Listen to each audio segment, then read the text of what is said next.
अस्सलामुअलैकुम क्लास। क्या हाल है आप सब लोगों के? ठीक ठाक हैं? उम्मीद है खैरियत से होंगे। अच्छा, अब जैसे कि आप जानते हैं कि हम ऑनलाइन क्लासेस को, अब ज़ाहिर है कि हमने जो है वो देखना है, ऑनलाइन क्लासेस में ही पढ़ना है। तो इसके लिए अब ये है कि हम कोशिश करेंगे कि जो हमारा न्यूमेरिकल टास्क है उसको भी अच्छी तरह से अंडरस्टैंड कर सकें, और जो कॉन्सेप्चुअल हमारा टास्क है उसको भी हम देख सकें। तो न्यूमेरिकल जो ट्रीटमेंट्स हैं और जो कुछ क्वेश्चंस वगैरह होंगे इस चैप्टर से रिलेटेड, उसको इंशाल्लाह हम जब इसको हम पढ़ लेंगे, सीख लेंगे, कॉन्सेप्ट्स इसके गेन कर लेंगे, उसके बाद हम उसको न्यूमेरिकल क्वेश्चंस को अटेम्प्ट करेंगे। तो सबसे पहले आज का जो हमारा चैप्टर है ये चैप्टर 11 है आपकी बुक में। उम्मीद है सब लोगों के पास बुक्स मौजूद होंगी, लॉकडाउन से पहले आप लोगों ने ले ली होंगी। तो पहला जो चैप्टर हमारा आज का है, जो आपकी बुक का 11वां चैप्टर बनता है, current liabilities and payroll accounting. अब यहाँ पे इससे रिलेटेड आपको याद है कि हमने फाइनेंशियल अकाउंटिंग 1 में भी करंट लायबिलिटीज़ के हवाले से डिस्कशन की हुई है। तो ये कोई इतना मुश्किल टॉपिक नहीं होगा आपके लिए। मैं उम्मीद करता हूँ कि आप इसको आसानी से समझ लेंगे। तो आगाज़ करते हैं current liabilities and payroll accounting के हवाले से, और इसको देखते हैं कि इसमें हमारे लिए क्या कुछ है। तो सबसे पहले तो लायबिलिटीज़ के हवाले से बात करते हैं। लायबिलिटीज़ क्या होती हैं? लायबिलिटीज़ आपको पता है कि जब हम किसी लायबिलिटी से मुतल्लिक बात करते हैं तो ये हमारे पेबल्स होते हैं या ऑब्लिगेशंस होती हैं जो हमने अदा करनी होती हैं। ज़ाहिर है कि अब ये ऑब्लिगेशंस कैसे जो है वो क्रिएट होती हैं, या ऑब्लिगेशंस जो है वो किसी ऑर्गेनाइजेशन के हवाले से अगर हम बात करें तो ऑब्लिगेशंस जो हैं वो कैसे बन जाती हैं। तो इस हवाले से 3 जो आप समझने के वेज हैं इसको अंडरस्टैंड करने के। पहला तो ये है कि कोई पास्ट इवेंट हो, ठीक है। पास्ट इवेंट की वजह से भी आपकी लायबिलिटी क्रिएट हो सकती है। फॉर एग्जांपल, अगर आपने पास्ट में किसी सप्लायर से कोई चीज़ ख़रीदी है उधार पे, अब जाहिर है कि आपने तो उधार पे ख़रीद लिया, लेकिन आपके अकाउंट्स पेबल जो है वो क्रिएट हो गए थे और आपने अभी तक अगर पे नहीं किया, लेट से एक माह या 2 माह या 3 माह पहले आपने कोई ट्रांजैक्शन की थी अपने सप्लायर से, तो जाहिर है कि ये एक पास्ट ट्रांजैक्शन होगी जिसको आपने अभी पे नहीं किया और आपने पे करना है। इसी तरह पेबल यानी कोई करंट ऑब्लिगेशन है, यानी आपने फॉर एग्जांपल आज ही के दिन में कोई चीज़ आपने जो है वो फॉर एग्जांपल अदा करनी है, किसी चीज़ के अगेंस्ट जो पैसे हैं वो अदा करने हैं, तो ये भी आपकी जो है वो पेबल ऑब्लिगेशन लायबिलिटी बन जाएगी। प्रेजेंट इसको हम कहेंगे। और फॉर फ्यूचर सेक्रीफाइसेस से मुराद होता है कि अगर फ्यूचर में आपको लगता है कि कोई लायबिलिटी आपकी जो है वो आपने अदा करनी है, अभी जाहिर है कि एट प्रेजेंट तो वो लायबिलिटी नहीं होगी, लेकिन अगर आपको नज़र आ रहा है कि फ्यूचर में वो लायबिलिटी हो सकती है और मुझे अदा करनी पड़ेगी, तो वो लायबिलिटी भी जो है वो आप एस्टिमेट वगैरह कर लेते हैं। सो अब ये फ्यूचर की जो सेक्रीफाइसेस हैं इनकी एग्जांपल आप यूँ भी ले सकते हैं। जैसे अगर आपको लग रहा है कि आपने अपने एम्प्लॉयज़ को बोनस देना है या उनको वेकेशन की कोई पे देनी है, ठीक है, वेकेशन का बेनिफिट होता है वो आपने पे करना है, या आपने उनको सिक जो लीव्स उनकी हैं, ठीक है, उसके अगेंस्ट कुछ कंपनसेट करना है।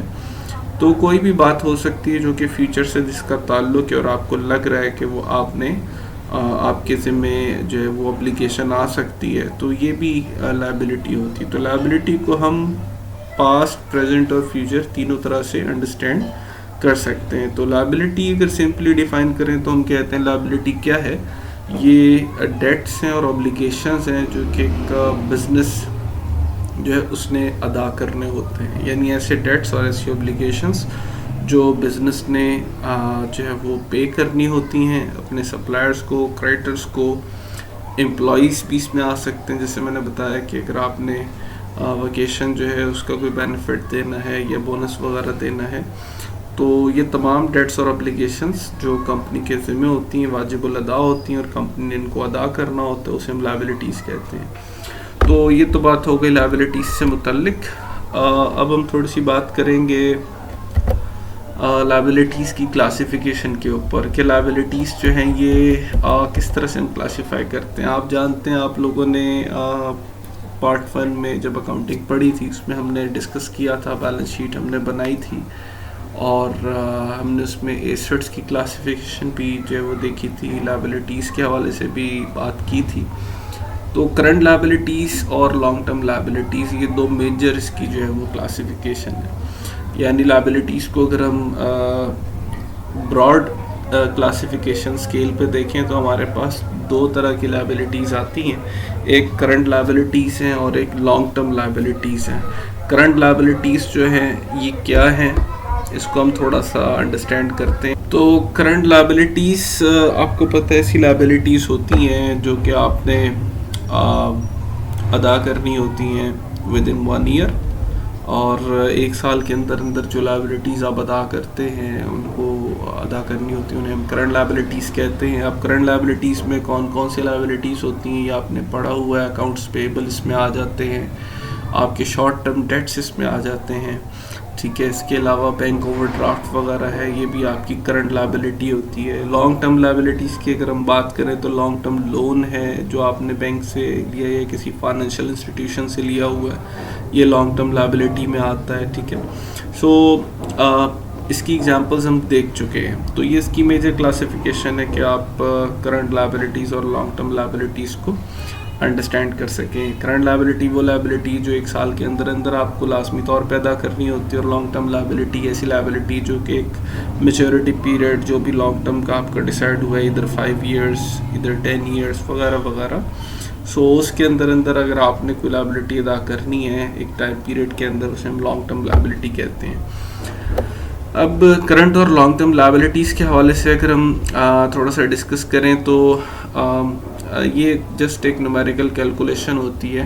आपको पता है कि अगर आपकी टोटल लायबिलिटीज़ हैं, फॉर एग्जांपल जैसे 100 रुपये जो आपकी टोटल लायबिलिटी, तो अगर 100 रुपये जो टोटल लायबिलिटी उसमें फॉर एग्जांपल जो है वो 30 रुपीज़ जो है वो करंट लायबिलिटीज़ की हैं और 70 रुपीज़ अगर लॉन्ग टर्म लायबिलिटीज़ की हैं, तो अगर हम परसेंटेज निकालें तो कैसे आप कैलकुलेट करेंगे? 30 रुपये करंट लायबिलिटी के डिवाइडेड बाय टोटल लायबिलिटी 100 है तो ये 0.3 आ जाएगा, और 30%, तो इसका मतलब 30% जो है वो टोटल लायबिलिटीज़ का आपके पास करंट लायबिलिटीज़ हैं, जबकि जो लॉन्ग टर्म लायबिलिटीज़ थी वो 70 रुपये की थी अगर, तो 70 डिवाइडेड बाय 100 तो 0.7 या 70% आएगा। तो हम कह सकते हैं कि हाँ 70% जो हमारी लॉन्ग टर्म लायबिलिटीज़ हैं ऑफ टोटल लायबिलिटीज़। तो ये परसेंटेज निकालने का जो है ना तरीका है, और उसमें हम परसेंटेज इसलिए निकालते हैं ताकि हमें थोड़ा अंदाज़ा रहे कि जो टोटल लायबिलिटीज़ हमारी रिपोर्ट हो रही हैं बैलेंस शीट में, उसमें से करंट लायबिलिटीज़ जो है वो कितने % पोर्शन बनता है और लॉन्ग टर्म लायबिलिटीज़ जो हैं वो कितने % पोर्शन बनता है। तो ये बेसिक कैलकुलेशन है, ये हम पहले भी देख चुके हैं, आपने अर्ली क्लासेस में भी इसको देखा होगा। तो अब थोड़ी सी बात करते हैं अनसर्टेनिटी के हवाले से। अनसर्टेनिटी इन लायबिलिटीज़ यानी अनसर्टन आप होते हैं कि लायबिलिटी हमने किसको पे करनी है, कब पे करनी है और कितनी पे करनी है।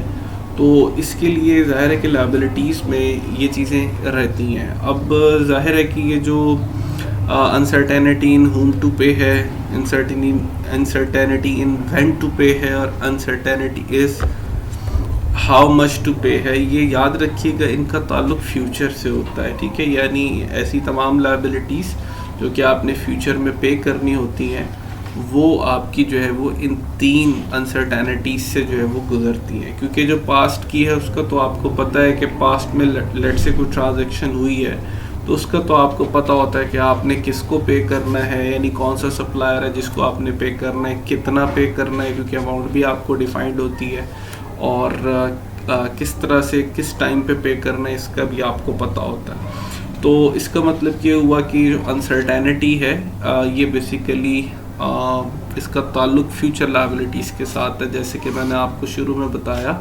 कि अगर आपने फॉर एग्जांपल कोई वेकेशन के बेनिफिट्स देने हैं, या आपने जो है वो कोई बोनस अनाउंस करना है आपने, ठीक है, या फिर आपने जो है वो सिक के हवाले से कोई मतलब पे करना है या बेनिफिट देना है, सिक लीव अगर ली है किसी ने, तो कोई आपने मेडिकल का ख़र्चा उठाना है, तो आपको नहीं पता कि फ्यूचर में किस एम्प्लॉय को जो है वो आपको कितना पे करना पड़ेगा in terms of medical expenditure, ठीक है, और इन टर्म्स के आपको जो है वो कब पे करना पड़ेगा, 1 साल बाद पे करना पड़ेगा, 6 माह बाद पे करना पड़ेगा, आप नहीं जानते। तो जो फ्यूचर से रिलेटेड लायबिलिटीज़ होती हैं उसमें डेफिनेट सी बात है कि अनसर्टेनिटी मौजूद होती है, और ये अनसर्टेनिटी जो है ये 3 तरह से हम देख सकते हैं। एक, आपने किसको पे करना है, आप अनसर्टन होते हैं, नहीं पता होता। कब पे करना है, किस तारीख पे करना है, इसका भी आपको नहीं पता होता, और कितना पे करना है ये भी आप नहीं जानते। तो ये सारी जो बातें हैं अनसर्टेनिटी से रिलेटेड, ये फ्यूचर से ताल्लुक़ रखती हैं। पास्ट और प्रेजेंट का आपको पता होता है कि आपने किसको और कितना और कब अदा करना है, क्योंकि टर्म्स डिसाइडेड होती हैं। सो लायबिलिटीज़ के हवाले से अनसर्टेनिटी ये होती है कि 3 तरह से, दोबारा मैं बता रहा हूँ। एक, किसको पे करना है, कब पे करना है, और कितना पे करना है। तो अब हम बात करते हैं नॉन लायबिलिटीज़ के ऊपर। अब नॉन लायबिलिटीज़ ज़ाहिर है कि अभी हमने देखा जो लायबिलिटीज़ अनसर्टेन होती हैं, यानी हमें पता नहीं होता, इस पर हमने डिस्कशन किए कि इसका ताल्लुक फ्यूचर से। अब नॉन लायबिलिटीज़ क्या हैं जी? अब नॉन लायबिलिटीज़ वो हैं जिनका आपको पता होता है कि आपकी ये लायबिलिटी कितनी अमाउंट की बनेगी और आपने कब इसकी अदायगी करनी है और किसको अदायगी करनी है। तो जैसे कि नॉन लायबिलिटीज़ में कुछ नाम हैं। अकाउंट्स पेएबल है, जैसे कि आपको पता है कि अगर आपने उधार पे कोई ख़रीदारी कर ली है या स्टॉक बाय कर लिया है, तो आपको पता है कि आपने अपने क्रेडिटर को कितनी अमाउंट पे करनी है, कब पे करनी है, तो ये आप जानते हैं। इसी तरह सेल्स टैक्स पेएबल है, इसका भी आपको एक आइडिया होता है कि रेट ऑफ सेल्स टैक्स क्या है, ठीक है। जैसे पाकिस्तान में 17% is the rate of sales tax, तो आपको पता है कि आपने 17% सेल्स टैक्स गवर्नमेंट को पे करना ही करना है, और कब पे करना है इसका भी आपको अंदाज़ा होता है, क्योंकि सेल्स टैक्स नॉर्मली जो कंपनीज होती हैं उसमें तकरीबन हर माह बाद जो है हर माह की 15 तारीख को आपने सेल्स टैक्स रिटर्न भेजनी होती है। तो सेल्स टैक्स पेएबल भी एक नॉन लायबिलिटी होती है, क्योंकि इसमें भी आपको पता है कि आप किसको पे कर रहे हैं, कितना पे कर रहे हैं, किस रेट पे कर रहे हैं और कितनी अमाउंट बन रही है। इसी तरह अनअर्न्ड रेवेन्यूज़ हैं। फॉर एग्जांपल अगर आपने अपनी सर्विसेज जो है वो भी दी नहीं हैं, ठीक है, या अपनी गुड्स जो आपने सेल नहीं की और आपने जो है वो एडवांस अपने कस्टमर से कुछ पैसे पकड़ लिए हैं, तब आपको पता होता है कि आपने कितनी अमाउंट एग्जैक्टली जो है वो उनसे वसूल की है। ये आपकी लायबिलिटी है अनअर्न्ड रेवेन्यू, और इसके एवज जो है वो आपने काम कब करना है इसका भी आपको अंदाज़ा होता है, तो ये नॉन लायबिलिटी। इसी तरह शॉर्ट टर्म नोट्स पेएबल है। नोट्स पेएबल में ये है कि आपको पता है कि आपने कितनी अमाउंट पे करनी है। हाँ, इसमें एक चीज़ जो है वो फॉर एग्जांपल अगर नोट का ड्यूरेशन आपको नहीं पता, अव्वल तो ये लिखा होता है नोट्स के ऊपर कि 90 डेज़ का नोट पेएबल है या 60 डेज़ का नोट पेएबल है, तो आपको आइडिया होता है कि इतना इंटरेस्ट इस पे बन जाएगा और टोटल इतनी अमाउंट मैं पे करूँगा, तो ये नॉन लायबिलिटी में आता है। इन केस अगर आपको पता ही ना हो नोट्स पेएबल ऑन डिमांड हो, तो फिर तो आपको नहीं पता कि इंटरेस्ट कितना बन जाएगा और कब वो डिमांड करे, लेकिन नॉर्मली नोट्स पेएबल का एक टाइम पीरियड डिसाइड होता है, तो इसलिए ये भी नॉन लायबिलिटी है। पेरोल लायबिलिटी ये क्या होती है? पेरोल लायबिलिटी से मुराद जो सैलरीज होती हैं आपकी, अगर आपने सैलरीज अदा करनी है अपने एम्प्लॉइज़ को, तो ज़ाहिर है आपको अंदाज़ा होता है कि भाई सैलरीज में उनको क्या क्या बेनिफिट पहुंचाने हैं आपने, ठीक है। हाँ, इसमें ये चीज़ शामिल नहीं होती कि वेकेशन या जो बेनिफिट आपका या मेडिकल जो आप उनको जो है वो एक्सपेंडिचर आपका फ्यूचर में आएगा, ये चीज़ें नहीं होती, बल्कि इसमें ये डेफिनेट क्लियर कट जो है वो लायबिलिटी होती है कि आपने सैलरी कितनी देनी है, ओवर टाइम इसमें अगर बना है तो वो कितना देना है, ये तमाम चीज़ें आपके पास इसका रिकॉर्ड होता है। मल्टी पीरियड नॉन लायबिलिटीज़ यानी ऐसी लायबिलिटीज़ जिनका ताल्लुक एक से ज़्यादा पीरियड के साथ हो, तो इसमें भी बहुत सी लायबिलिटीज़ ऐसी होती हैं जो कि आपके आने वाले सालों में जो है वो आपने अदा करनी होती हैं, तो इसका भी आपको आइडिया होता है। तो ऐसी तमाम लायबिलिटीज़ जिसके बारे में आपको ये पता हो कि आपने कब पे करना है, किसको पे करना है और कितना पे करना है, तो हम कहेंगे सारी नोन लायबिलिटीज़ हैं। और अगर ऐसी लायबिलिटीज़ जिसके बारे में आपको श्योर ना हो तो उसे हम फिर क्या कहेंगे, अनसर्टन लायबिलिटीज़, कॉन्टिजेंट लायबिलिटीज़ भी आप कह सकते हैं। तो ये तो थी लायबिलिटीज़ के हवाले से, नॉन लायबिलिटीज़ के हवाले से बात। अब सेल्स टैक्स पेबल पे थोड़ी सी बात करते हैं। अकाउंट्स पेबल का तो आपको पता ही है कि जब आप ज़ाहिर है किसी से कोई चीज़ ख़रीदते हैं उधार पे, तो आपने उसको पे करना, एक डेफिनेट अमाउंट है जो कि मैक्सिमम, अगर आपने उसको जो है वो पे करना है तो मैक्सिमम टाइम 3 मंथ्स का आपके पास होता है, आप पे करते हैं। सो अब इस सेल्स टैक्स पेबल के हवाले से आपको एक एंट्री के हवाले से समझ आ जाएगी कि किस तरह से हम इसको रिकॉर्ड करते हैं। तो लेट से अगस्त 31 पे एक होम डिपो है, इन्होंने मटेरियल बेचे हैं $6,000 के, और that are subject to 5% sales tax. और आप जानते हैं कि ये जो सेल्स हैं इसके ऊपर सेल्स टैक्स जो है वो अप्लाई होता है। तो for example sales tax rate is 5%, और ये सेल्स टैक्स का मतलब ये कि सेल्स की वैल्यू पे आपने अप्लाई करना है। तो अगर आपने कोई चीज़ बेची है और लेट से कैश पे बेची है और सेल्स टैक्स भी अप्लाई हो रहा है, तो कैसे करेंगे, तो इसकी एंट्री आप पास जो हुई भी है उसको आप देखें। जब आपने सेल किया 6,000 की चीज़, तो ज़ाहिर है कि सेल तो आपकी 6,000 की है, तो सेल्स जब आप करते हैं तो आप उसको क्रेडिट करते हैं, सेल्स इंक्रीज होती हैं तो क्रेडिट होती हैं, लिहाजा सेल्स को आप देखें क्रेडिट किया हुआ 6,000 से, ये 6,000 है आपके पास। और चूंकि इस पे 5% सेल्स टैक्स भी है, लिहाजा आप क्या करेंगे कि जो 5% सेल्स टैक्स है 6,000 का आप अप्लाई कर लें, यानी 6,000 मल्टीप्लाइड बाय 5%, तो ये अमाउंट आ जाएगी 300 की। अब ये जो सेल्स टैक्स है ये भी आपकी लायबिलिटी है। लायबिलिटी क्यों है? क्योंकि आपने ये गवर्नमेंट को पे करना है, तो ये आपकी नॉन लायबिलिटी है। आपको पता है कि 300 है, डेफिनेट अमाउंट है, पता लग गई है आपको। और आपको ये भी पता है कि आपने कब पे करना है। जैसे मैंने आपको बताया कि पाकिस्तान में नॉर्मली हर महीने बाद, जो हर महीने की 15 तारीख होती है, उस पर आपने सेल्स टैक्स रिटर्न जमा करानी होती है। तो आपको ये भी पता है कब पे करना है, और आपको ये भी पता है कि किसको पे करना है, ज़ाहिर है गवर्नमेंट एजेंसी को पे करना है। सो 300 जो है ये आपकी सेल्स टैक्स लायबिलिटी है, ये भी क्रेडिट हो जाएगी, क्योंकि लायबिलिटी बढ़ती है तो आप क्रेडिट करते हैं। तो दो चीज़ें आपकी क्रेडिट हो रही हैं, एक सेल्स जो 6,000 की आपने की है, और जो सेल्स टैक्स है 300 का जो आपने पे करना है वो भी आपकी लायबिलिटी है। तो इसका मतलब जब आप अपने कस्टमर से पैसा कैश वसूल करेंगे तो आप कितना वसूल करेंगे? 6,300, क्योंकि जो 300 रुपया सेल्स टैक्स का है ये भी आप कस्टमर से चार्ज करेंगे, क्योंकि ये सेल्स टैक्स हमारा इनडायरेक्ट टैक्स होता है और ये कस्टमर की जेब से ही जो है वो अदा होता है। तो ज़ाहिर है जब आप एक सिंपल एग्जांपल देख लें कि जब आप कोई बाज़ार से कोई भी चीज़ लेते हैं तो उसके ऊपर प्राइस लिखी होती है। For example retail price late से अगर 6,000 है, प्लस GST लिखा होता है, जनरल सेल्स टैक्स होता है, तो सेल्स टैक्स ऐड होता है तो फिर कंज्यूमर प्राइस बनती है। सो इसका मतलब ये कि जो सेल्स टैक्स ही कंज्यूमर की जेब से ही जाता है। तो आप कंज्यूमर से कितना पैसा लेंगे? 6,300, वो डेबिट कर देंगे, सेल्स को क्रेडिट करेंगे 6,000 से, और सेल्स टैक्स पेबल जो है जो कि 300 रुपया है, इसको आप क्या कर देंगे? क्रेडिट, क्योंकि आपकी लायबिलिटी आपने गवर्नमेंट को पे करना है। तो ये तो बात होगी सेल्स टैक्स को कैसे रिकॉर्ड किया जाता है और इसको कैसे हम लिखेंगे।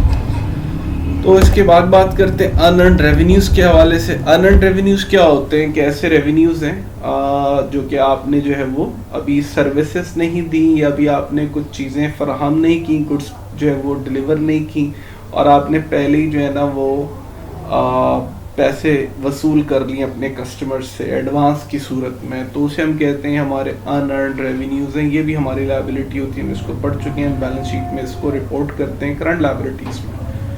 तो for example on June 30th Beyonce sales $5 million in tickets for 8 concerts. ठीक है, लेट से बियॉन्से उन्होंने $5 million की टिकट सेल की हैं 8 कंसर्ट्स के लिए। अब देखें कंसर्ट्स अभी हुए नहीं हैं, कंसर्ट्स होने, यानी भी बियॉन्से ने सर्विसेज प्रोवाइड नहीं की, लेकिन टिकट्स बेच के पैसा कलेक्ट कर लिया है। तो इसका मतलब है कि जो कैश कलेक्शन हुई है, कैश तो आ गया, तो बियॉन्से के बुक्स में एंट्री क्या होगी कि कैश डेबिट $5 मिलियन से, जबकि जो अनअर्न टिकट रेवेन्यू ये क्रेडिट। अब अनअर्न टिकट रेवेन्यू क्रेडिट इसलिए कि क्योंकि लायबिलिटी है, क्योंकि अभी कंसर्ट्स जो हैं वो किए नहीं गए तो ये लायबिलिटी है, तो इसलिए कैश डेबिट अनअर्न रेवेन्यू।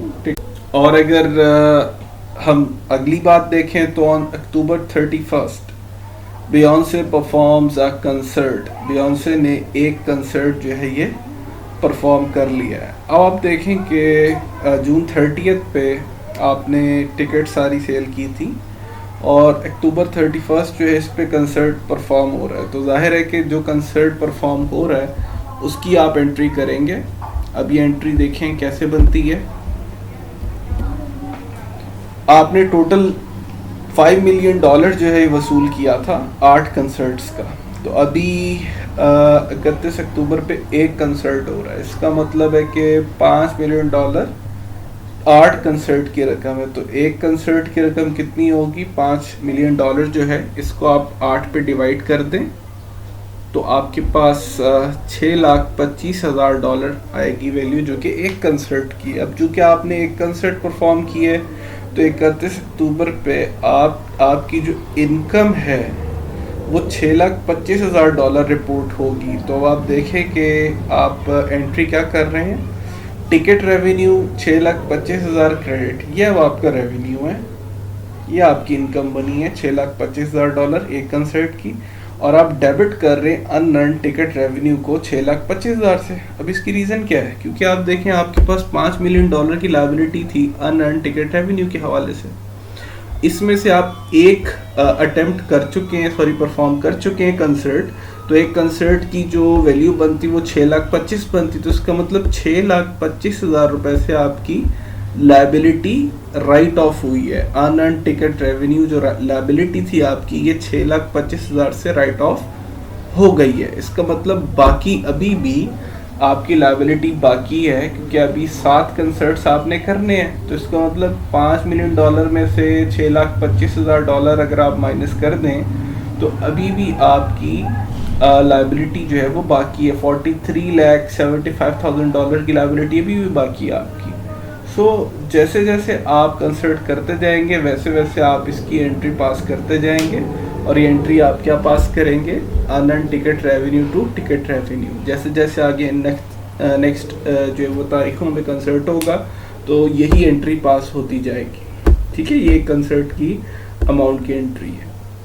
तो अनअर्न रेवेन्यू सिंपल सी बात है कि लायबिलिटी होती है, और जैसे ही आप उसके अगेंस्ट कोई सर्विस प्रोवाइड कर देते हैं या गुड्स प्रोवाइड कर देते हैं तो वो फिर अनअर्न जो आपका रेवेन्यू होता है जो बतौर लायबिलिटी रिपोर्ट हो रहा है वो आपका राइट ऑफ हो जाता है, उसको आप डेबिट कर देते हैं, और टिकट रेवेन्यू या अगर कोई आपने गुड्स बेची हैं उसके रेवेन्यू को क्रेडिट कर देते हैं।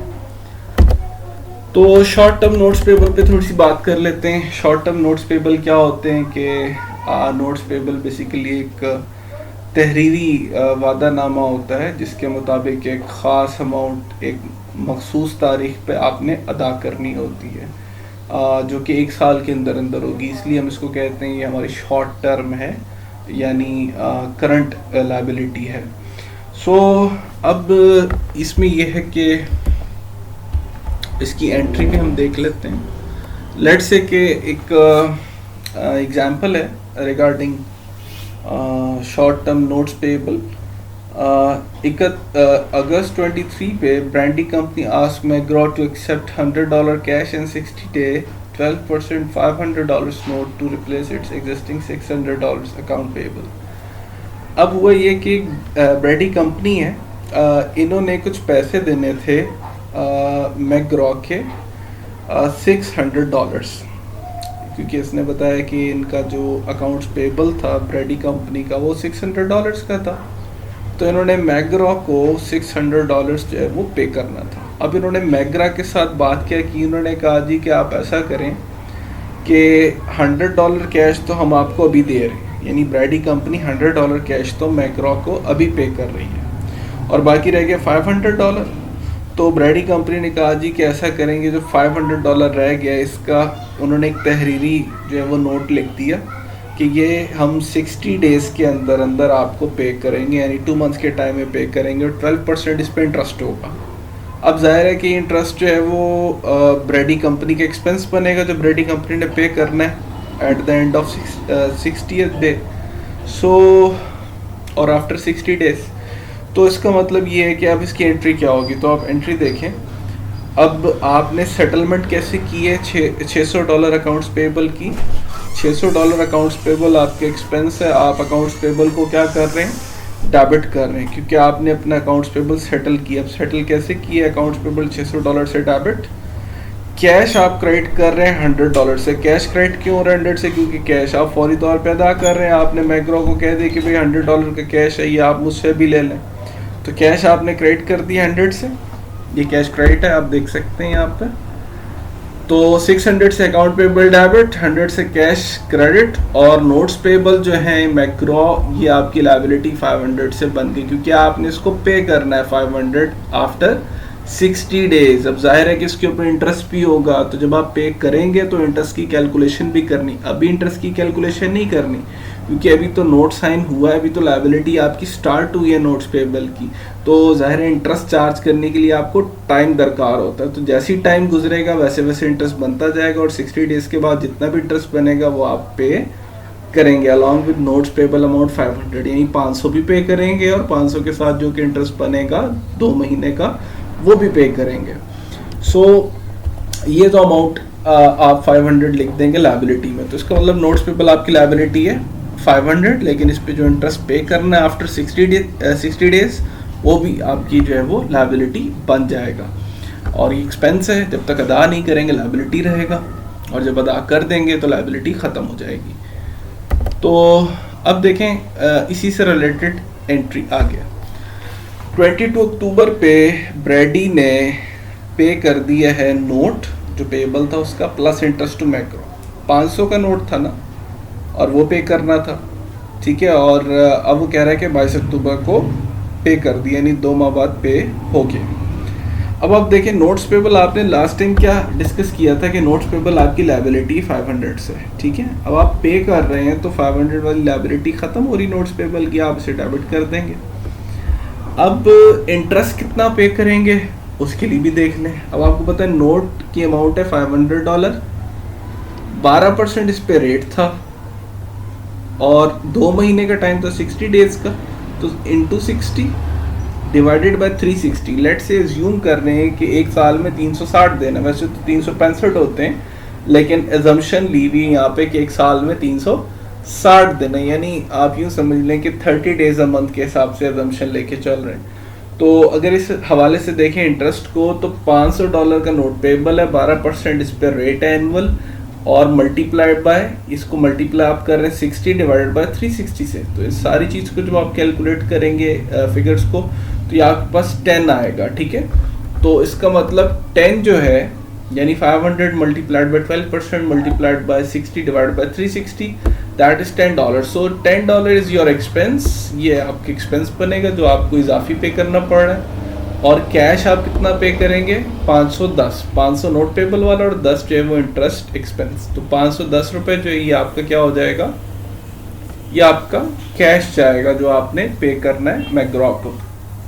तो इस तरह से नोट्स पेबल जो है इनको आप रिकॉर्ड करते हैं, यानी नोट जब आप साइन करके इशू करते हैं तो नोट पेबल आपकी लायबिलिटी होती है, आप क्रेडिट करते हैं, और जब नोट पेबल आप मैच्योरिटी के बाद पे करते हैं तो वो लायबिलिटी आपकी राइट ऑफ हो जाती है, आप उसको डेबिट कर लेते हैं, और जो कैश होता है उसको आप क्रेडिट करते हैं, लेकिन उस कैश में इंटरेस्ट की अमाउंट भी शामिल होती है, ठीक है।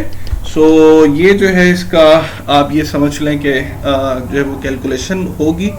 अब नेक्स्ट हम बात करते हैं कि note given to borrow from bank. अब बैंक के साथ भी मामला है कि आप देखेंगे एक प्रोमिसरी नोट की आपको इमेज नज़र आ रहा होगा कि यहाँ पे एक बैंक है, ठीक है, 2000 फेस वैल्यू है, और उसमें डेट भी डाली हुई है, और ये भी बताया गया है कि कितने दिनों बाद जो है वो पे किया जाएगा और रेट ऑफ इंटरेस्ट क्या होगा, ठीक है। सो एक तरह का ये सैंपल जो है वो नोट है।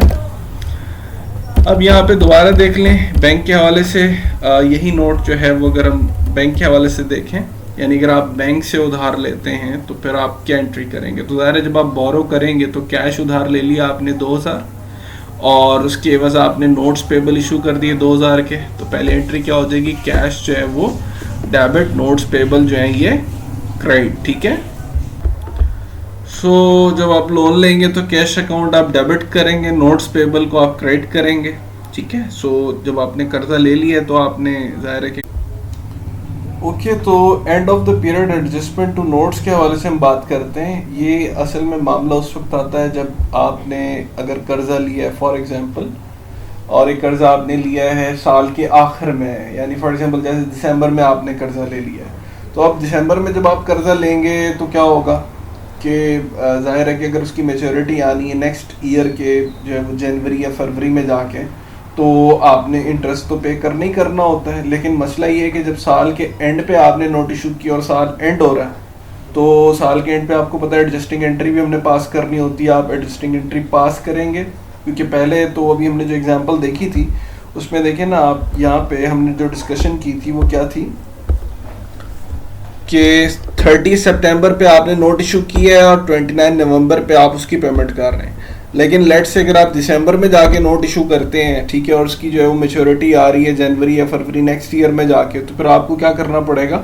एक एडजस्टिंग एंट्री जो है वो पास करनी पड़ेगी साल जैसी एंड होगा उस वक्त। तो उसमें तरीका ये होता है कि जितना भी रिमेनिंग टाइम होता है साल एंड होने में, उसका इंटरेस्ट पहले निकाल के एक्सपेंस बना लेते हैं और उसी अमाउंट को हम अपनी लायबिलिटी भी डिक्लेयर कर लेते हैं, क्योंकि ज़ाहिर है कि भी आपने पे नहीं किया, पे आपने करना मैच्योरिटी के बाद जाके, लिहाजा उसकी एडजस्टिंग एंट्री हम बना लेते हैं। और जो बाकी का रिमेनिंग इंटरेस्ट होता है उसको अलहदा से जब नेक्स्ट ईयर आता है और जब आप नोट्स पेबल जो है उसकी अदायगी कर देते हैं, तो उस वक्त जो रिमेनिंग इंटरेस्ट होता है उसको हम शो कर देते हैं। अब इसके लिए एक एग्जांपल में हम जाते हैं और देखते हैं कि लेट से दिसंबर 16 के ऊपर आपने एक नोट जो है वो इशू किया। फॉर एग्जांपल 2000 आपने बोरो किया था, उसके अगेंस्ट आपने नोट इशू कर दिया था 60 डेज का 12% इंटरेस्ट के ऊपर।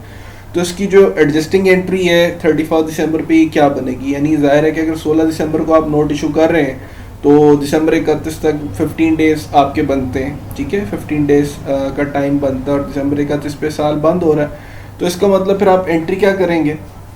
इंटरेस्ट एक्सपेंस को डेबिट करेंगे, इंटरेस्ट पेबल को क्रेडिट करेंगे। उसकी रीज़न क्या है? क्योंकि आप जब कैलकुलेशन करेंगे 2000 जो है ये आपका क्या है, नोट पेबल की अमाउंट है, 12% इसके ऊपर रेट है और 15 जो है ये डेज रिमेनिंग है। ज़ाहिर है 16 दिसंबर से 31 दिसंबर 15 दिन बनते हैं, तो 15 दिन का इंटरेस्ट निकालेंगे। एज्यूम कर लें 360 जो है ये आपके टोटल डेज हैं इन अ ईयर। तो उस केस में 10 रुपी या $10 इस केस में यहाँ पे आएगा, तो $10 आप अपने इंटरेस्ट एक्सपेंस शो करेंगे और यही $10 आपकी क्या होगी? लायबिलिटी भी होगी। सो लायबिलिटी आपकी इंटरेस्ट पेबल के नाम से क्रेडिट होगी क्योंकि आपने पे करना है इंटरेस्ट एक्सपेंस को डेबिट, इंटरेस्ट पेबल को क्रेडिट। ये साल के एंड पे एडजस्टिंग एंट्री जो आपको पास करनी है। इंटरेस्ट पेबल क्रेडिट इसलिए किया क्योंकि ये इंटरेस्ट खर्चा तो बन गया $10 का, लेकिन आपने भी इसको पे नहीं किया। पे आपने करना है इसको नेक्स्ट, चूंकि दो माह का इसका टाइम है 60 डेज, तो 14 फरवरी 2 माह पूरे हो रहे हैं नेक्स्ट ईयर के 14 फरवरी को, जिसका मतलब आपने 14 फरवरी पे जाके पे करना है। तो इसलिए इंटरेस्ट पेबल आपने 10 अपना लायबिलिटी बना लिया। अब 14 फरवरी पे आ जाए तो जब आप इसकी पेमेंट कर रहे होंगे तो फिर क्या होगा? अब यहाँ पे देखिए, अब इंटरेस्ट पहले वाला जो इंटरेस्ट पेबल था, जो आपकी लायबिलिटी थी कि 10 आपने पे करना है, अब 14 फरवरी पे आप पे कर रहे हैं ना, तो ये लायबिलिटी आपकी ख़त्म हो जाएगी $10 की। तो लायबिलिटी जब ख़त्म होती तो आप उसको डेबिट करते हैं, तो इंटरेस्ट पेबल को आप क्या करेंगे? $10 से डेबिट। इंटरेस्ट एक्सपेंस है। अब इंटरेस्ट एक्सपेंस क्या है? बेसिकली ये 30 जो डॉलर के इंटरेस्ट एक्सपेंस है कैसे आया? ये आया है वो इंटरेस्ट एक्सपेंस जो कि आपने 1 जनवरी से लेके 14 फरवरी तक कैलकुलेट किया है, क्योंकि $10 जो इंटरेस्ट का एक्सपेंस था जो कि लायबिलिटी आपकी बना हुआ था, वो आपका था दिसंबर 16 से लेके दिसंबर 31। और जब 1 जनवरी से फरवरी 14 तक की कैलकुलेशन आप करेंगे तो 45 डेज जो आपके बाकी बनते हैं 1 जनवरी से 14 फरवरी तक, तो 45 डेज की कैलकुलेशन अब आप देखें इंटरेस्ट की सूरत में आप निकाल रहे हैं 2000 इंटू 12%, और जनवरी 1 से लेके फरवरी 14 तक 45 डेज डिवाइड बाय 360, तो ये 30 जो है ये $30 का आपका इंटरेस्ट एक्सपेंस बनेगा। तो अब जब आप पे करेंगे तो आप एंट्री क्या करेंगे, इंटरेस्ट एक्सपेंस $30 जो कि जनवरी से फरवरी 14 तक का है। इंटरेस्ट पेएबल जो कि लास्ट ईयर का अकाउंट क्लोज होने पर आपकी लायबिलिटी इंटरेस्ट की बनी थी $10, वो आप डेबिट करेंगे क्योंकि लायबिलिटी खत्म हो रही है। नोट्स पेएबल आपने क्या किए, डेबिट, क्योंकि आपने जब नोट इशू किया था तो आपने नोट्स पेएबल को लायबिलिटी बना के क्रेडिट किया हुआ था, अब आप पे कर रहे हैं तो आप नोट्स पेएबल को डेबिट कर देंगे और कैश को आप क्रेडिट करेंगे। अब आप देखेंगे कैश 2040 से क्रेडिट हो रहा है। उसकी रीजन क्या है, क्योंकि आपने 2000 जमा 10 जमा 30 2040, तो ये 2040 से आपका कैश क्या होगा, ये क्रेडिट हो जाएगा। सो ये एंट्री बनती है जब भी आप ऐसे नोट इशू करेंगे, साल के एंड में आपने इशू कर दी है और उसकी मेच्योरिटी नेक्स्ट ईयर में आने वाले किसी टाइम पे जो है वो मुतवक्के है, तो उस वक्त आपने पहले एक एडजस्टिंग एंट्री पास करनी है इंटरेस्ट पेएबल की, जिसमें आपने जितने इंटरेस्ट साल जब एंड और उस तक बन चुका है उसको आप अपनी लायबिलिटी डिक्लेयर कर लेते हैं और जब आप उसको पे करते हैं नोट को तो आप इसको डेबिट कर देते हैं। तो ये एंट्रीज की बनेगी। इसमें जो है वो सिंपल, इतना मुश्किल नहीं है, सिर्फ एक साल के एंड पे आपने इसकी एंट्री को ज़रा रिकॉर्ड करना है।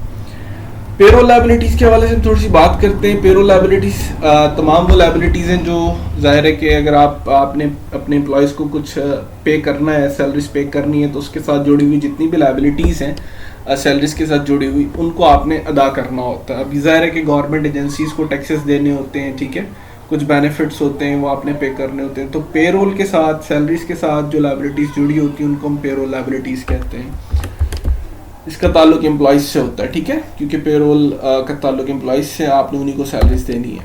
अब पेरोल एम्प्लॉय डिडक्शंस क्या होती हैं, यहाँ पे ये जो आपके सामने एक इमेज नज़र आ रहा है, ये बेसिकली यूएस बेस्ड है। हमारे यहाँ जो है वो ये जो नाम अभी आप देखेंगे यहाँ पे आएंगे, फीका, टैक्सेस, सोशल सिक्योरिटी या मेडिकेयर, ये हमारे यहाँ इन नामों से नहीं है क्योंकि ये अमेरिकन बुक है, तो अमेरिकन जो है वो इसमें टर्मिनोलॉजी रिगार्डिंग टैक्सेस इस्तेमाल की गई है। तो नॉर्मली क्या होता है, ग्रॉस पे आपकी, ठीक है, ग्रॉस पे में क्या होता है कि आप जो है वो उसमें से एक फेडरल इनकम टैक्स निकाल लेते हैं यूएस में, मतलब यूएस स्ट्रक्चर के हवाले से हम इसको डिस्कस कर रहे हैं। तो जो भी एम्प्लॉय की ग्रॉस पे होती है, इब्तदाई पे होती है, उसमें से फेडरल इनकम टैक्स माइनस होता है, फिर state and local income taxes minus होते हैं, यानी जो प्रोविंसेस या स्टेट्स के टैक्सेस होते हैं, मकामी टैक्सेस, उनको माइनस किया जाता है। फिर नेट पे बनती है, वो जो नेट पे होती है उसमें से फिर कुछ वॉलेंट्री डिडक्शंस होती हैं। वॉलेंट्री डिडक्शंस क्या होती हैं, ज़ाहिर एम्प्लॉय अगर खुद कह दे कि भाई आप मेरी पे में से जो है वो मेरा फॉर एग्जांपल कोई चैरिटी है मैं देता हूँ, ठीक है, किसी ऑर्गेनाइजेशन को, वो भी डिडक्ट कर लिया करें, ठीक है, या मेरी कोई यूनियन की जो फीस होती है, लेबर यूनियन बनी हुई है, उसकी कोई फ़ी वगैरह देनी होती है, एम्प्लॉय अगर अपने एम्प्लॉयर से कहते हैं कि आप ये भी काट दिया करें और जमा करा दिए करें ख़ास यूनियन को, तो एम्प्लॉयर वो भी डिडक्ट कर लेता है। इसी तरह ये जो कंपलसरी डिडक्शन होती है उसमें फ़ी का टैक्सेस, मेडिकेयर, जो आपके मेडिकल की ज़रूरियात होती हैं, इस हवाले से जो फ़ी का टैक्सेस हैं वो माइनस हो जाते हैं। सोशल सिक्योरिटी होती है, इसके हवाले से जो फ़ी का टैक्सेस हैं वो माइनस हो जाते हैं। उसके बाद जो अमाउंट बचती है वो जो है वो एम्प्लॉय को अदा की जाती है, ठीक है। सो ये कुछ डिडक्शंस होती हैं जो कि माइनस करनी होती हैं और इनका आपने ध्यान रखना है। अब हम थोड़ी सी बात करते हैं इनकी डिटेल पे, ठीक है, एम्प्लॉय फ़ी का टैक्सेस पे। अब ये जो फ़ी का टैक्सेस हैं, ये मैंने शुरू में भी बताया आपको कि यूएस बेस्ड बेसिकली स्ट्रक्चर है टैक्सेस का। हमारे यहाँ ऐसा स्ट्रक्चर नहीं है, हमारे यहाँ डिफरेंट जो है वो चूँकि कानून है तो हमारा डिफरेंट जो है ना वो नाम होता है। तो जस्ट इसमें पढ़ने का मकसद है कि हम इसकी अकाउंटिंग एंट्री को समझ सकेंगे कैसे इसको रिकॉर्ड किया जाता है। तो फ़ी का taxes federal insurance contribution act के तहत हम इसको देखते हैं और फ़ी का टैक्सेस सोशल सिक्योरिटी में जो यूएस का रेट है, ठीक है, वो 6.2% है, 1,06,800 की पहली जो लिमिट है उसके ऊपर, यानी पहली जो स्लैब है 1,06,800 उसके ऊपर 6.2% जो है वो फ़ी का टैक्सेस सोशल सिक्योरिटी के काटे जाते हैं। इसी तरह जो फ़ी का टैक्सेस मेडिकेयर के हैं वो 1.45% है, जितनी भी वेजेस कमाई जाती हैं लेबर की तरफ से, तो दो तो लाजमी जो है वो काटे जाते हैं। तो इसका मतलब है कि जो दो तरह के टैक्सेस हैं 6.2% सोशल सिक्योरिटी फ़ी का और मेडिकेयर का, ये जो है एम्प्लॉयर ने जमा कराना होता है, यानी ये जो एम्प्लॉयज़ होते हैं उनकी सैलरीज में से ये दोनों काट लिए जाते हैं 6.2% के हिसाब से और 1.45% के हिसाब से। और ये गवर्नमेंट एजेंसी यानी उनकी जो यूएसए में गवर्नमेंट एजेंसी है इंटरनल रेवेन्यू सर्विस, उनको जमा करा जाते हैं। हमारे यहाँ फेडरल बोर्ड ऑफ रेवेन्यू होता है, उनके यहाँ IRS है, ठीक है, तो ये उनको जमा कराया जाता है। अब थोड़ा सा एम्प्लॉय के इनकम टैक्स को देख लेते हैं। दो तरह के इनकम टैक्स हैं, फेडरल इनकम टैक्स और state and local income tax. जैसे हमारे यहाँ आपको पता है कि एक वफाकी टैक्स होता है, जो इनकम टैक्स होता है वो फेडरल जो बोर्ड ऑफ रेवेन्यू वो इकट्ठा करता है, वो वसूल करता है। और जो state and local income taxes हैं, या जो हमारे जो स्टेट जैसे प्रोविंसेस हैं, यहाँ पे कुछ सर्विसेज के ऊपर टैक्सेस जो प्रोविंसेस कलेक्ट करते हैं। तो प्रोविंसेस जो कलेक्ट करेंगे, जाहिर है कि वो प्रोविंसेस को भी आपने देना होता है अगर कोई शख्स बिजनेस कर रहा है। तो लेट से अगर कोई शख्स बिजनेस कर रहा है तो वो उसके ऊपर जितनी भी वो बिजनेस की इनकम होगी वो उसके ऊपर इनकम टैक्स तो देगा ही देगा एफबीआर को। लेकिन जिस ज़ाहिर के सूबे में वो काम कर रहा है, अगर कोई सर्विसेज का कारोबार हो रहा है तो सर्विसेज के ऊपर भी जो टैक्स है वो ज़ाहिर की सूबाई हुकूमतें वसूल करती हैं। तो डिफरेंट जगहों पर डिफरेंट पॉलिसी होती है। तो यहाँ अमेरिका में जो है ये फेडरल इनकम टैक्स और state and local income taxes जो हैं ये मौजूद होते हैं, ये काटने पड़ते हैं, ठीक है। और एम्प्लॉयर जो है ये सारे टैक्सेस काट के रिस्पेक्टिव जो एजेंसी होती है, टैक्स एजेंसी, उनको उसने जमा कराना होता है। सो यहाँ पे अब वॉलेंटरी डिडक्शन, जैसे मैंने शुरू में आपको बताया था कि कुछ अमाउंट्स होती हैं जो कि आपने माइनस करनी होती हैं, जो कि एम्प्लॉय खुद कहता है कि एम्प्लॉयर से कि आप माइनस कर लिया करें एम्प्लॉय की रजामंदी से, क्योंकि जो फीका टैक्सेस हैं सोशल सिक्योरिटी और मेडिकेयर ये एम्प्लॉय की रजामंदी से माइनस नहीं होते, ये लाजमी है, ये करने ही करने हैं। लेकिन कुछ अमाउंट्स ऐसी होती हैं जो एम्प्लॉय अपनी रजामंदी से वो डिडक्ट करवा लेता है। अब वो अमाउंट्स कौन कौन सी हैं, उनमें यूनियन ड्यूज़ हैं, जैसे मैंने बताया, सेविंग अकाउंट्स की कुछ डिडक्शन है, पेंशन कंट्रीब्यूशंस हैं, इंश्योरेंस प्रीमियम्स हैं, चैरिटीज़ वगैरह हैं।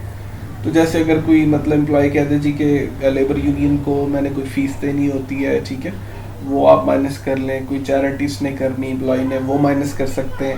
तो ये कुछ अमाउंट्स ऐसी हैं जो कि एम्प्लॉयर काट लेते हैं एम्प्लॉय के कहने पर, और ये जमा कराई जाती हैं फिर उसी डेजिग्नेटेड इंस्टीट्यूशंस या एजेंसीज़ को जहाँ पे जमा कराने का जो वो अख्तियार दिया होता है एम्प्लॉय ने एम्प्लॉयर को।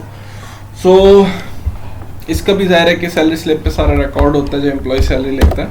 अब इसमें कुछ एंट्रीज हैं, उसको ज़रा देख लें कि एम्प्लॉय के पेरोल डिडक्शंस जब होते हैं, यानी एम्प्लॉय को जब आप सैलरी देते हैं तो उसको कैसे आप रिकॉर्ड करते हैं। यानी अगर आप फॉर एग्जांपल बिजनेसमैन है, आपकी कंपनी है और आप अपने एम्प्लॉय को सैलरी दे रहे हैं, तो आप उसको कैसे रिकॉर्ड करेंगे जर्नल एंट्री में। तो जाहिर है कि आपको पता है जब आप एम्प्लॉय को सैलरी देते हैं तो जो सैलरी एक्सपेंस है, जाहिर है कि जो सैलरी एक्सपेंस होता है बिजनेस ऑर्गेनाइजेशन का, तो बिजनेस ऑर्गेनाइजेशन इसको डेबिट करती है, तो सैलरी एक्सपेंस तो डेबिट हो जाएगा। अब इसमें से जो टैक्सेस कट रहे हैं वो कौन कौन से हैं, फीका, सोशल सिक्योरिटी, फीका, मेडिकेयर टैक्स। अब ये 6.2% के हिसाब से जैसे बात हुई थी कटेगा, तो 2000 का 6.2% ले लें, ये आ जाएगा। 1.45% मेडिकेयर टैक्सेस फीका कटेंगे, तो ये 1.45% ऑफ 2000 लेंगे, 29 आ जाएगा। इस तरह एम्प्लॉय का जो फेडरल इनकम टैक्स पेएबल है, ये भी एम्प्लॉय के रिकॉर्ड से आपको पता लग जाएगा साल भर में कितना हुआ है। तो 213 ये अमाउंट आ जाती है। फिर एम्प्लॉय की मेडिकल इंश्योरेंस पेएबल है 85, ये आ जाती है। एम्प्लॉय की यूनियन ड्यूज़ हैं, ये सारी, ये जो यूनियन ड्यूज़ वगैरह है ना, ये असल में वॉलेंट्री डिडक्शन है जो एम्प्लॉय खुद कहता है कि कर लिया करें। तो अगर ये एम्प्लॉय ने इजाज़त नहीं दी तो एम्प्लॉयर जो है ये यूनियन ड्यूज़ नहीं काटेगा, ठीक है। तो एम्प्लॉय यूनियन ड्यूज़ पेएबल हैं 25। ये सारी वो अमाउंट्स हैं जो कि एम्प्लॉयर के लिए लायबिलिटी है, एम्प्लॉयर ने इनको डेजिग्नेटेड गवर्नमेंट एजेंसीज या प्राइवेट जो एजेंसीज हैं उनके हवाले करना इन अमाउंट्स को। तो ये जो ख़ास तौर पे यूनियन ड्यूज़ हैं, कोई चैरिटी वगैरह अगर प्राइवेट कोई ऑर्गेनाइजेशन उनको देनी है तो वो यहाँ पे भी आप लिखेंगे एम्प्लॉयर की लायबिलिटी है। अब ज़ाहिर है कि 2000 तो सैलरी एक्सपेंस है एम्प्लॉयर का, उसमें से ये जो अमाउंट्स बन रही हैं गवर्नमेंट एजेंसीज को पे करनी, इसका मतलब जो नेट पैसे एम्प्लॉय लेके जाएगा वो कितने होंगे, 1524 अकॉर्डिंग टू दिस सिचुएशन। तो इसका मतलब सैलरीज पेएबल लायबिलिटी है, सैलरी एक्सपेंस के तौर पे आपने डेबिट कर लिया। ये जो टैक्सेस हैं ये एम्प्लॉयर की लायबिलिटी, इनको क्रेडिट किया जाएगा, लायबिलिटी बढ़ती तो क्रेडिट है क्योंकि इसने ये गवर्नमेंट को जमा कराने हैं। और उसके बाद सैलरीज पेएबल जो है ये वो सैलरीज हैं जो एम्प्लॉयर ने अदा करनी है एम्प्लॉय को। तो ये अमाउंट कैसे आई है, ज़ाहिर है ये जो टोटल सैलरी एक्सपेंसेस में से सारे टैक्सेस माइनस करने के बाद ये 1524 की अमाउंट बचती है जो कि एम्प्लॉयर ने एम्प्लॉय को अदा करनी होती है। तो ये अभी चूंकि अदा नहीं की इसलिए सैलरीज पेएबल लायबिलिटी के तौर पे आ रहा है। और अगर एम्प्लॉयर इसको अदा कर दे तो ज़ाहिर है कि सैलरी पेएबल आप डेबिट करेंगे, cash account credit. Salary payable debit क्यों करेंगे, क्योंकि अब एम्प्लॉयर ने अमाउंट पे कर दिए एम्प्लॉय को, तो एम्प्लॉयर का कैश चला गया, बिजनेस क्रेडिट करेगा कैश अकाउंट को, और सैलरीज पेबल अब उसकी लायबिलिटी नहीं रही तो डेबिट करेगा। तो ये असल में आप रिकॉर्ड करते हैं जब आप सैलरीज को अदा कर देते हैं। तो जब तक सैलरीज अदा नहीं की, सैलरीज पेबल आपकी लायबिलिटी डिक्लेयर होगी, यहाँ पे लिखा जाएगा लायबिलिटी में, और जब आप पे कर देते हैं तो salaries payable liability right of करने के लिए, ख़त्म करने के लिए डेबिट, और कैश चूँकि आपने दे दिए तो आप क्रेडिट कर देंगे। तो ये तो बात हो गई इस हवाले से। अब एम्प्लॉयर के पेरोल टैक्सेस देख लेते हैं। एम्प्लॉयर ज़ाहिर के जो पेरोल टैक्सेस उसने जमा कराने तो गवर्नमेंट इदारों को, वो एक तो फीका टैक्सेस हैं, सोशल सिक्योरिटी के, मेडिकेयर के टैक्सेस हैं, और एक टैक्स अलग होता है, और भी होता है जिसको हम फूटा और सूटा कहते हैं। फूटा यानी फेडरल अनएम्प्लॉयमेंट टैक्सेस हैं, और सूटा जो है स्टेट अनएम्प्लॉयमेंट टैक्सेस हैं। तो ये भी ज़ाहिर है कि अनएम्प्लॉयमेंट के टैक्सेस हैं, तो गवर्नमेंट ये भी एम्प्लॉयड से वसूल करती है ताकि जो बेरोज़गार लोग हैं उनको सपोर्ट कर सकें। सो अब ये जो दो टैक्सेस हैं, मेडिकेयर के और जो सोशल सिक्योरिटी के, ये तो एम्प्लॉयज़ की पे में से काटे जाएंगे, ठीक है।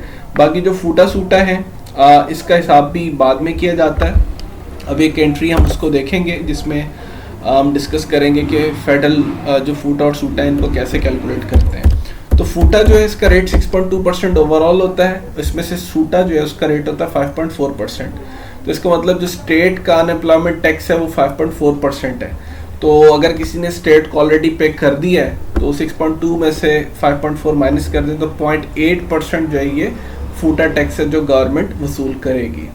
तो इसी तरह स्टेट अनएम्प्लॉयमेंट टैक्स है, ये बात हो गई 5.4% होता है। तो फूटा जो है ये 6.2% ओवरऑल है, इसमें से सूटा माइनस किया जाता है, ठीक है। तो बाकी जो अमाउंट होती है वो फेडरल को जाती है, क्योंकि आपको पता है यहाँ पे भी स्टेट और जिस तरह हमारे यहाँ प्रोविंसेस हैं, तो अगर कोई अमाउंट प्रोविंस ने काट ली है, ठीक है, तो बाकी हम अमाउंट जो है वो फेडरल गवर्नमेंट को जमा कराएंगे। तो अब एक एंट्री देख लीजिएगा। अभी एंट्री बेसिकली क्या है कि ये एम्प्लॉयर का पेरोल टैक्सेस को रिकॉर्ड करने की एंट्री है, ठीक है। अब फॉर एग्जांपल के अब एम्प्लॉयर ने जो गवर्नमेंट को जमा कराने होते हैं पैसे, वो कौन कौन से होते हैं। जैसे भी आपने देखा, मैं दोबारा दिखा देता हूँ आपको कि जैसे ये एंट्री भी हमने देखी थी, इसने एम्प्लॉय से कितने काटे थे, फी का सोशल सिक्योरिटी और मेडिकेयर एक्सपेंस, ठीक है। ये दो इसने काटे थे 124, 29, ये तो लाजमी गवर्नमेंट को जमा कराने। तो आप देखें कि नेक्स्ट जब एम्प्लॉयर का पेरोल जो है वो टैक्सेस का हिसाब होगा, यानी एम्प्लॉयर के ज़िम्मे जो वाजिबुल अदा रकूम है गवर्नमेंट को जो उसने देनी है वो कौन सी होंगी। एक तो फ़ी का टैक्सेस हैं 6.2 वही 124, फ़ी का मेडिकेयर है 1.45% के हिसाब से 29। अब ये जो सूटा और फूटा है इसके हवाले से देख लें तो सूटा का रेट आपको पता है 5.4% है। तो जितनी भी पेमेंट हुई है 2000 की सैलरी एक्सपेंस था ना, दोबारा मैं आपको दिखा देता हूँ 2000 का सैलरी एक्सपेंस, ठीक है, 2000 का सैलरी एक्सपेंस था। तो इसका मतलब है कि 2000 का सैलरी एक्सपेंस था, तो 2000 पे आप 5.4% लेंगे तो 108 आ गया, ये भी गवर्नमेंट को देना है, ठीक है। और इसी तरह से यानी ये वो अमाउंट है जो उसने पे की थी बेसिकली सैलरी की सूरत में एम्प्लॉयर ने। तो जो अमाउंट उसने पे की थी उसके ऊपर 5.4% हम निकाल रहे हैं सूटा का, ठीक है। और इस तरह फेडरल अनएम्प्लॉयमेंट टैक्सेस पेएबल है, ये आप देखें कि चूँकि मैंने बताया था कि 6.2 इसका रेट होता है, लेकिन अगर आपने स्टेट के टैक्सेस पहले ही कैलकुलेट कर ली जो आपने देने स्टेट को, तो आप उसमें से इसको माइनस कर देते। 6.2 में से 5.4 माइनस कर दें 0.8 आएगा। तो 0.8% का 0.8% को 2000 से मल्टीप्लाई करें 16, तो फूटा के जो टैक्सेस पेएबल है 16 है। इन चारों को प्लस कर लें तो ये वो अमाउंट बनती है जो कि पेरोल टैक्स एक्सपेंस है एम्प्लॉयर के लिए, यानी ये एम्प्लॉयर का टैक्स एक्सपेंस बनता है प्योर, जो कि उसने बियर किया और ये जितने अमाउंट्स हैं गवर्नमेंट को जमा करानी है। तो ये चूँकि मैंने बताया अमेरिकन है, अमेरिकन रूल के मुताबिक हमने इसको देखा है। हमारे यहाँ इन नामों से टैक्सेस नहीं है, हमारे यहाँ डिफरेंट चूँकि कानून हैं तो डिफरेंट टैक्सेस के नाम हैं। तो अब हम बात करते हैं मल्टी पीरियड नॉन लायबिलिटीज़ के ऊपर। मल्टी पीरियड नॉन लायबिलिटीज़ क्या है जी? जैसे मैंने बताया कि इनका ताल्लुक, इन लायबिलिटीज़ का ताल्लुक एक से ज़्यादा जो पीरियड्स अकाउंटिंग पीरियड्स उनके साथ होता है, यानी आने वाले जो पीरियड है उसके साथ भी हो सकता है। तो इसमें अनअर्न्ड रेवेन्यूज़ नोट पेबल शामिल होते हैं। जैसे भी नोट पेबल की मैंने एग्जांपल दी कि अगर आपने साल के एंड पे नोट पेबल इशू किया है जिसकी मैच्योरिटी अगले साल के जो शुरू में कहीं आ रही है, तो ये मल्टी पीरियड आपकी जो है ना लायबिलिटी हो जाएगी। इसी तरह अर्न रेवेन्यू, क्या आपने लेट से साल के एंड पे कोई एडवांस में कोई पैसे ले लिए हैं अपने कस्टमर से, ठीक है, और डिलीवरी जो है वो आपने गुड्स की या जो प्रोविजन ऑफ सर्विसेज हैं या आपने नेक्स्ट ईयर में जाके किसी मंथ में करनी है, तो ये मल्टी पीरियड नॉन लायबिलिटीज़ होती हैं। अभी इसकी कैलकुलेशन हमने देख ली है, ठीक है। सो ये भी नॉन होती है, आपको पता होता है कि आपने कितनी अमाउंट पे करनी। इसके बाद हम बात करते हैं एस्टिमेटेड लायबिलिटीज़ के हवाले से। एस्टिमेटेड लायबिलिटीज़ क्या होती हैं? जो हम एस्टिमेट करते हैं, जिसकी एग्जैक्ट जो आप समझ लें कि अमाउंट अभी हमें पता नहीं होती, लेकिन हम एस्टिमेट ज़रूर कर सकते हैं कि लायबिलिटी अप्रॉक्सीमेटली कितनी बन जाएगी, ठीक है। सो वो आप एक जो आपके रेट्स होते हैं प्री डिटर्मिन्ड, उनके हवाले से आप एस्टिमेट कर लेते हैं। सो एस्टिमेटेड लायबिलिटीज़ को अगर हम डिस्कस करें तो ये एक ऐसी ऑब्लिगेशंस होती हैं जो अनसर्टन अमाउंट की होती हैं, यानी आपको नहीं पता होता कि कितनी अमाउंट बनेगी फ्यूचर में। जैसे कि आप देखें कि पेंशन का आपको नहीं पता, ठीक है, हेल्थ केयर की अमाउंट, हेल्थ केयर पे कितना खर्चा आएगा, आपको कितना बर्दाश्त करना पड़ेगा, कोई एम्प्लॉय बीमार हो जाता है या कोई मेजर उसका ऑपरेशन आ जाता है। इसी तरह से वेकेशन पे कितनी बनेगी, वारंटीज़ जो हैं ये कितनी होंगी। तो ये तमाम वो लायबिलिटीज़ हैं जिनका आपको एग्जैक्ट अमाउंट जो है वो उसका पता नहीं होता। तो आप एस्टिमेट कर लेते हैं कि हाँ हमारा पास्ट एक्सपीरियंस ये कहता है तो इतनी अमाउंट ही बनती होगी, ठीक है। तो ये एस्टिमेटेड लायबिलिटीज़ कहलाती हैं। हेल्थ एंड पेंशन बेनिफिट्स, अब इसमें देख लें। अब जैसे कि हेल्थ के कुछ बेनिफिट्स हैं, पेंशन आपने देनी है, उसके बेनिफिट्स देने, तो ये एस्टिमेट आप करेंगे। एस्टिमेट करके फिर आप जो इसको रिकॉर्ड करेंगे अपने जो अकाउंट्स की बुक्स हैं। जैसे मिसाल के तौर पे एम्प्लॉयर एक्सपेंसेस फॉर पेंशन्स और medical, dental, life and disability insurance है, तो इसका आपको शेयर नहीं होता कि क्या सिनेरियो होगा फ्यूचर का। तो assume an employer agrees to pay an amount for medical insurance equal to $8,000, ठीक है। लेट्स से एक एम्प्लॉयर है, वो राजी हो गया कि उसने मेडिकल इंश्योरेंस की एक अमाउंट पे करनी $8,000 and contribute an additional 10% of the employees 1,20,000 gross salary to a retirement program. और जो एम्प्लॉय की ग्रॉस सैलरी $1,20,000 की, ठीक है, उसमें 10% कंट्रीब्यूट पे करेगा रिटायरमेंट प्रोग्राम में। ये उसने एक फैसला कर लिया कि इतना वो पे करेगा, ठीक है। अब ज़रूरी नहीं है कि ये जो फैसला हुआ है इससे कम खर्चा हो सकता है, इससे ज़्यादा भी हो सकता है, ये दोनों चीज़ें जो ओपन है, यानी ज़रूरी नहीं कि जो उसने तय किए कि वो 8,000 जो मेडिकल इंश्योरेंस का पे करेगा तो इतना ही फ्यूचर में खर्चा हो, इससे ज़्यादा भी हो सकता है, इससे कम भी हो सकता है।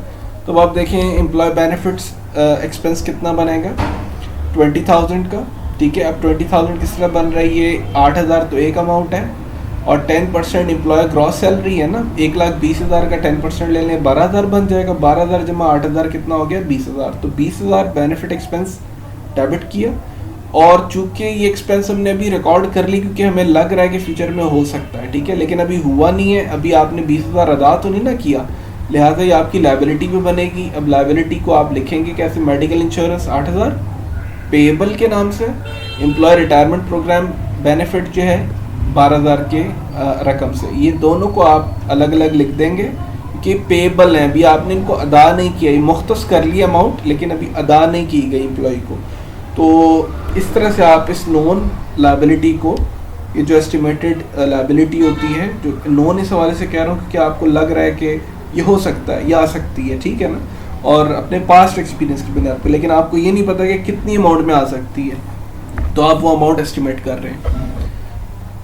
इसी तरह से वेकेशन बेनिफिट्स हैं। लेट्स से एक एग्जांपल है हमारे पास, assume an employee earns 20,800 पर year and earns 2 week of paid vacation each year, ठीक है। लेकिन ये उसकी सैलरी बता दी गई है, पर ईयर $20,800 है, और इसको 2 वीक्स की जो है ना पेड वेकेशन दी जाती है, नहीं अगर एक छुट्टियाँ भी कर ले तो उसके पैसे दिए जाते हैं। तो अब आप देखें इसकी कैलकुलेशन क्या बनती है, 20,800 डिवाइड बाई 50 वीक्स, लेट से एज्यूम कर लिए कि 50 वीक्स है तो 416, और 20,800 52 वीक्स, ठीक है। साल में टोटल 52 वीक्स होते हैं ना टोटल, और लेट से कि 2 वीक की उसको पेड वेकेशन दी जा रही, तो इसका मतलब 20,800 को 50 पे पहले डिवाइड करें जो कि उसके वर्किंग वीक्स हैं, तो 416 बन गए, और 20,800 डिवाइड बाई 52 वीक्स यानी 52 वीक्स पे करें अगर पूरे साल के वीक्स पे तो 400 बन गए।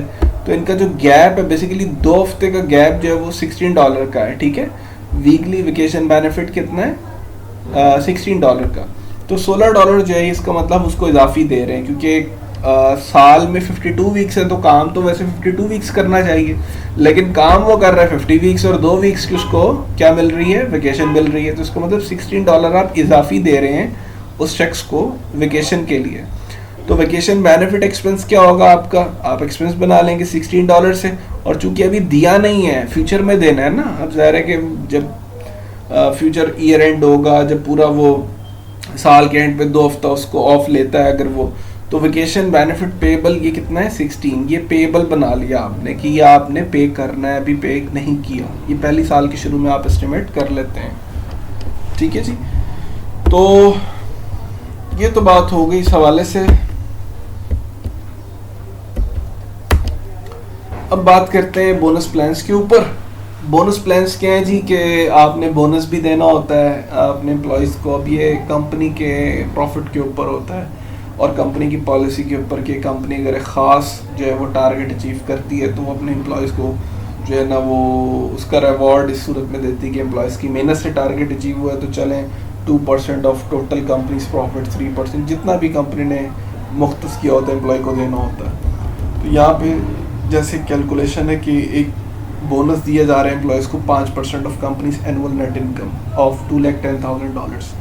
तो अब इसको किस तरह से हम देखेंगे। अब ज़ाहिर है 5% है कंपनी की एनुअल नेट इनकम का, $210,000 कंपनी की नेट इनकम है। अब ज़ाहिर है कि जो बोनस देगी कंपनी, ये भी तो एक्सपेंस होगा ना बोनस कंपनी का, तो इस एक्सपेंस को भी शो करना है। तो उसके लिए कैलकुलेशन कैसे की है इन्होंने कि $210,000 आपको पता है कंपनी की नेट इनकम है, इसमें से माइनस बोनस को करना है आपने। ठीक है, क्योंकि ये बोनस एक्सपेंस बनना है ना, एक्सपेंस इनकम में से माइनस होता है। तो अब एक्सपेंस तो हमें पता नहीं बोनस कितना होगा, उसी की कैलकुलेशन कर रहे हैं। तो बोनस इज इक्वल टू 0.05 यानी 5% ऑफ 2,10,000 माइनस बोनस, क्योंकि ये बोनस एक्सपेंस बनना है इसलिए हम इसको माइनस करें 2,10,000 में से। तो यहाँ पे अब आप 0.05 जो दोनों जगह मल्टीप्लाई कर दें तो ये अमाउंट आ जाएगी 2,10,000 का 5% लेंगे 10,500 बनेगा, और ये 0.05 बी से मल्टीप्लाई होगा तो 0.05 बन जाएगा। ठीक है, अब ये 0.05 बी इधर माइनस उधर जाके क्या हो जाएगा प्लस, तो b प्लस 0.05 बी, तो ये आ जाएगा 1.05 बी इज इक्वल टू $10,500। अब आपको b निकालना है तो 1.05 इधर मल्टीप्लाई उधर जाके क्या हो जाएगा डिवाइड हो जाएगा, तो बोनस आ जाता है $10,000 का। तो ये $10,000 इसका मतलब है ये बोनस की वो रकम है जो आपने अपने एम्प्लॉयज़ को देनी है। तो अभी दी तो नहीं है ना बोनस, तो इसका मतलब जब एंट्री आप करेंगे तो एम्प्लॉय बोनस एक्सपेंस को डेबिट करेंगे $10,000 से, और बोनस पेएबल है क्योंकि आपने पे नहीं किया अभी, तो बोनस पेएबल लायबिलिटी बनेगी $10,000 से जब आप बोनस पे कर देंगे अजान के बाद, बाकी इंशाल्लाह जी। तो जब आप बोनस पे कर देंगे, ठीक है, तो फिर आप एंट्री क्या करेंगे, बोनस पेबल को डेबिट, कैश अकाउंट को क्रेडिट, क्योंकि आपने पे कर दिया, जो अभी पे नहीं किया अभी आपने, लिहाजा बोनस पेबल को आप क्रेडिट करेंगे, ये आपकी लायबिलिटी है। ठीक है, वारंटी के ऊपर थोड़ी सी बात कर लेते हैं। वारंटी लायबिलिटीज़ क्या होती हैं जी। देखिए वारंटी आपको सबको पता है कि वारंटी जब हम कोई चीज़ ख़रीदते हैं तो ज़ाहिर सेलर वारंटी देता है उसकी, कोई आप इलेक्ट्रॉनिक आइटम ख़रीदें या कोई मैकेनिकल आइटम ख़रीदें, ठीक है, कोई भी चीज़ आप इस तरह की ख़रीदते हैं तो उसमें वारंटीज़ आ जाती हैं कि 1 साल की वारंटी है, या लेट से अगर गाड़ी वगैरह लेते हैं तो इतने माइल्स की वारंटी है, इतने हज़ार माइल्स की वारंटी है। तो इस तरह से वारंटी होती है, और वारंटी में 2 तरह की वारंटी होती है कि रिप्लेस कर दें पूरी प्रोडक्ट, या फिर उसकी सर्विस और स्पेयर पार्ट की वारंटी होती है कि चलें अगर इस दौरान ख़राब होगा तो हम फ्री में इसका पार्ट बदल देंगे, ठीक है, या इसकी जो रिपेयरिंग है वो फ्री में हो जाएगी।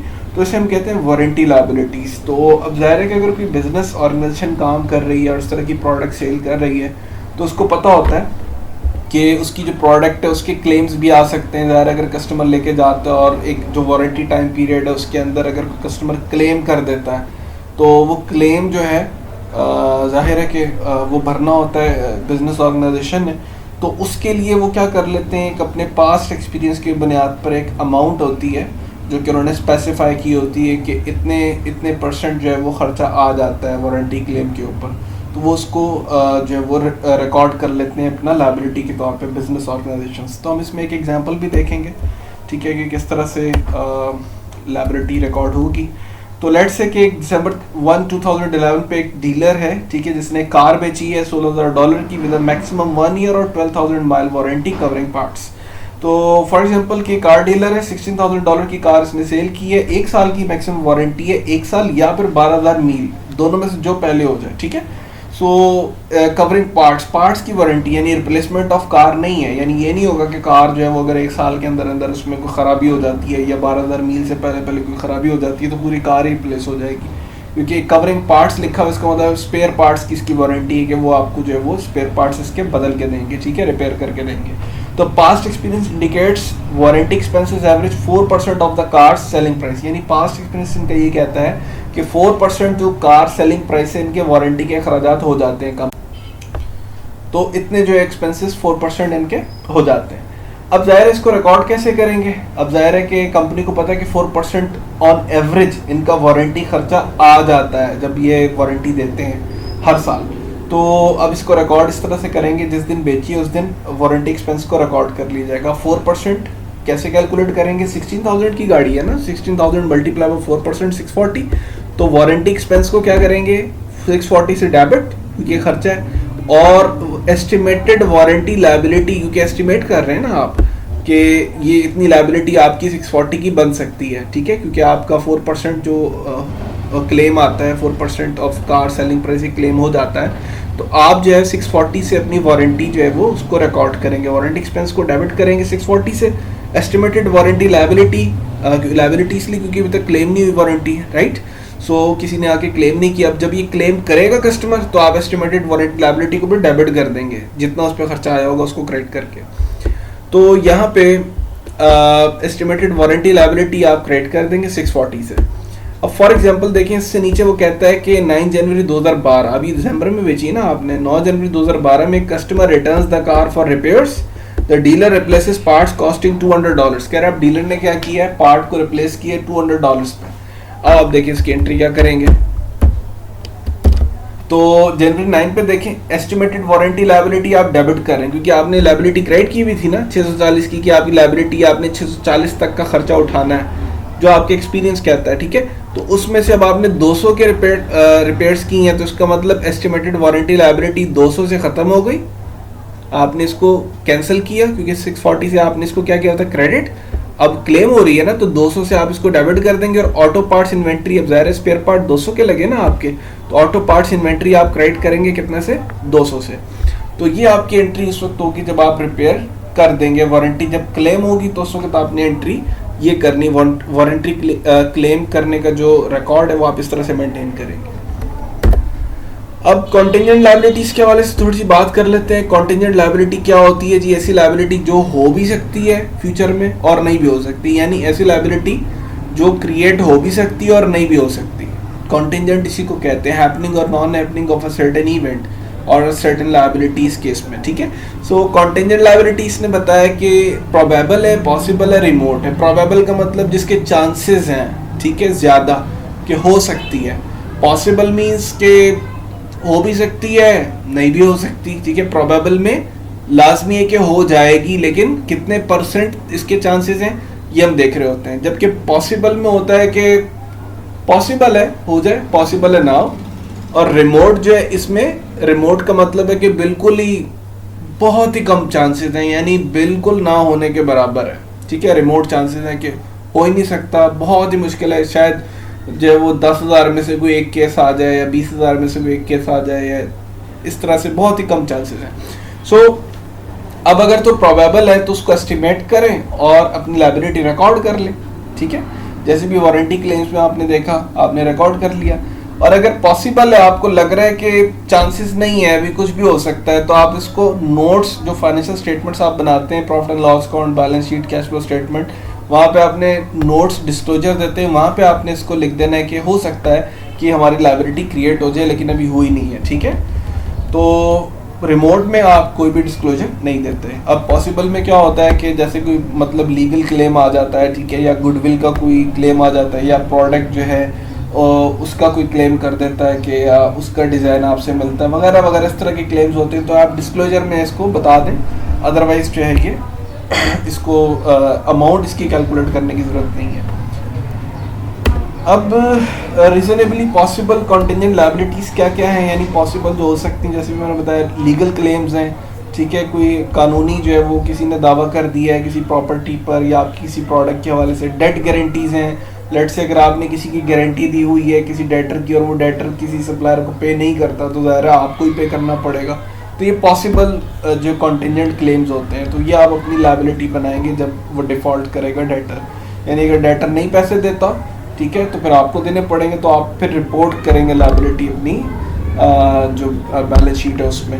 लेकिन अगर डेटर डिफ़ॉल्ट नहीं करता, ठीक है, आपने गारंटी दी हुई है, तो आप इसको नोट्स जो डिस्क्लोजर नोट्स है उसमें लिख देंगे कि भाई ये लायबिलिटी फ्यूचर में इनका जो है वो हो सकती है बिजनेस के लिए, बिजनेस पे लायबिलिटी बिजनेस की बन सकती है इन केस अगर डेटर पैसा ना दे, तो डिस्क्लोजर में आपने लिख देना है। लेकिन अगर डेटर वाकई डिफ़ॉल्ट कर जाए तो ज़ाहिर है डेट की गारंटी अगर आपने दी है तो आपको पे करना पड़ेगा, तो फिर आप उसको अमाउंट के साथ अपनी लायबिलिटी में शो कर देंगे, ठीक है। ग्लोबल व्यू वगैरह है इससे रिलेटेड, ज़ाहिर है कि कौन सी नॉन एस्टिमेटेड लायबिलिटीज़ हैं। आपको पता है कि अकाउंटिंग के प्रिंसिपल्स होते हैं, जैसे कि हमारे पास IFRS है, IAS है, गैप प्रिंसिपल्स हैं, इनके तहत ही हम इसको डिस्कस करते हैं। तो टाइम इंटरेस्ट एंड है, ये एक रेशो है बेसिकली, टाइम इंटरेस्ट एंड ये रेशो बेसिकली आपको बताती है, पहले इसका फार्मूला देख लें फिर मैं इसकी आपको बताता हूँ कि इसको हम क्यों कैलकुलेट करते हैं। ये रेशो असल में आपको ये बताती है कि आपकी जो बिजनेस है उसकी कितनी कैपेसिटी है कि वो इंटरेस्ट एक्सपेंस को मीट कर सके, यानी फ्यूचर में अगर जो इंटरेस्ट एक्सपेंस आपने पे करना है उसको मीट करने की कैपेसिटी कितनी है आपकी बिजनेस ऑर्गेनाइजेशन में।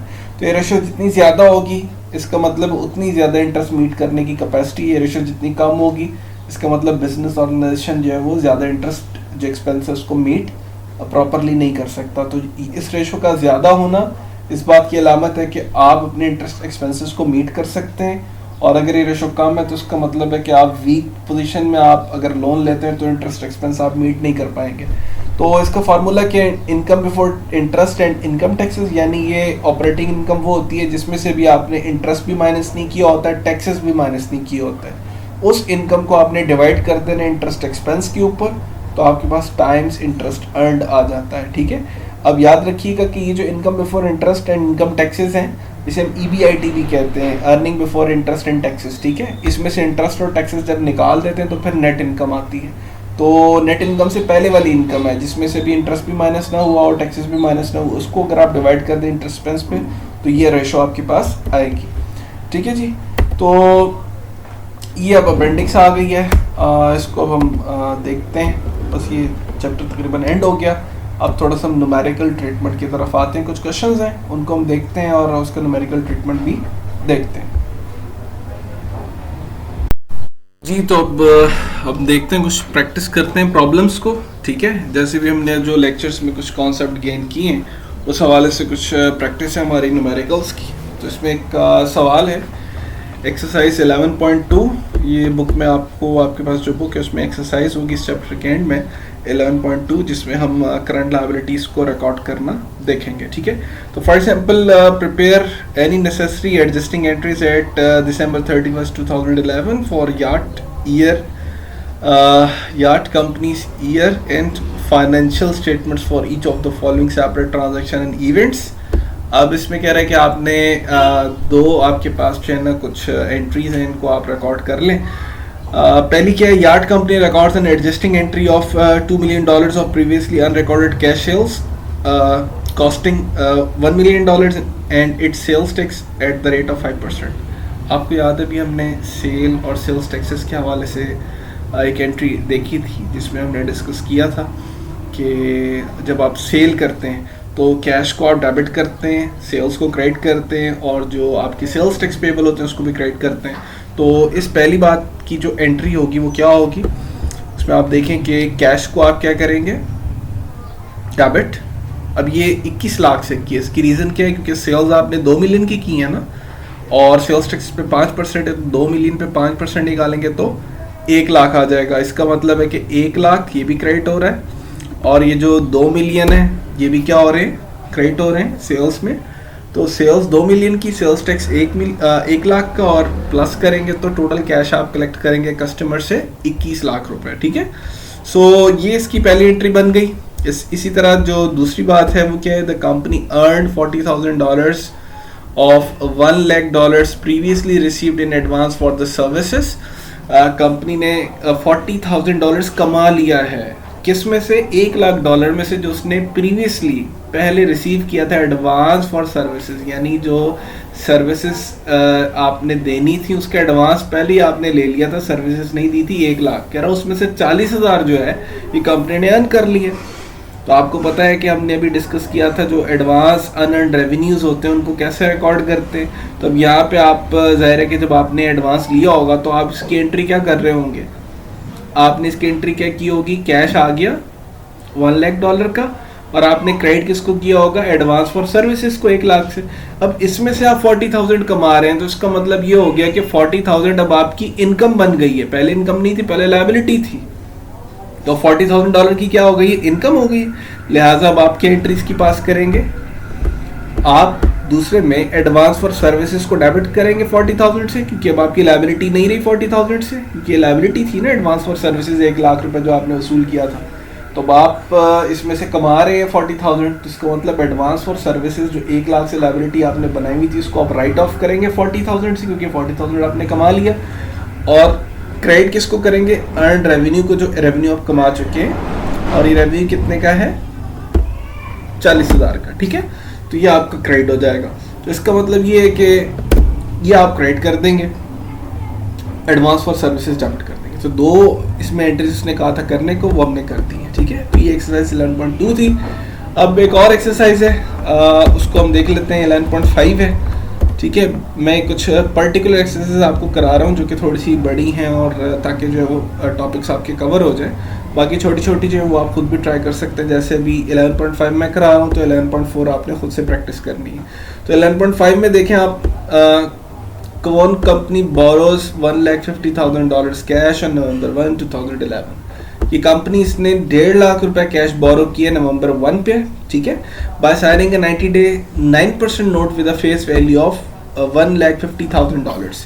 अब ये नोट पेबल का बेसिकली सवाल है, अभी हमने इसके बारे में डिस्कशन किया, नोट पेबल कैसे होता है, आप लेक्चर में दोबारा व्यू कर लें उसको, ठीक है। सो 90-day नोट जो है साइन हुआ, यानी 3 मंथ्स इसका टाइम है, 3 मंथ्स इसकी मेजोरिटी टाइम पीरियड है, और 9% जो है note with a face value of 150, यानी 1.5 लाख का नोट है, 9% इस पर इंटरेस्ट होगा।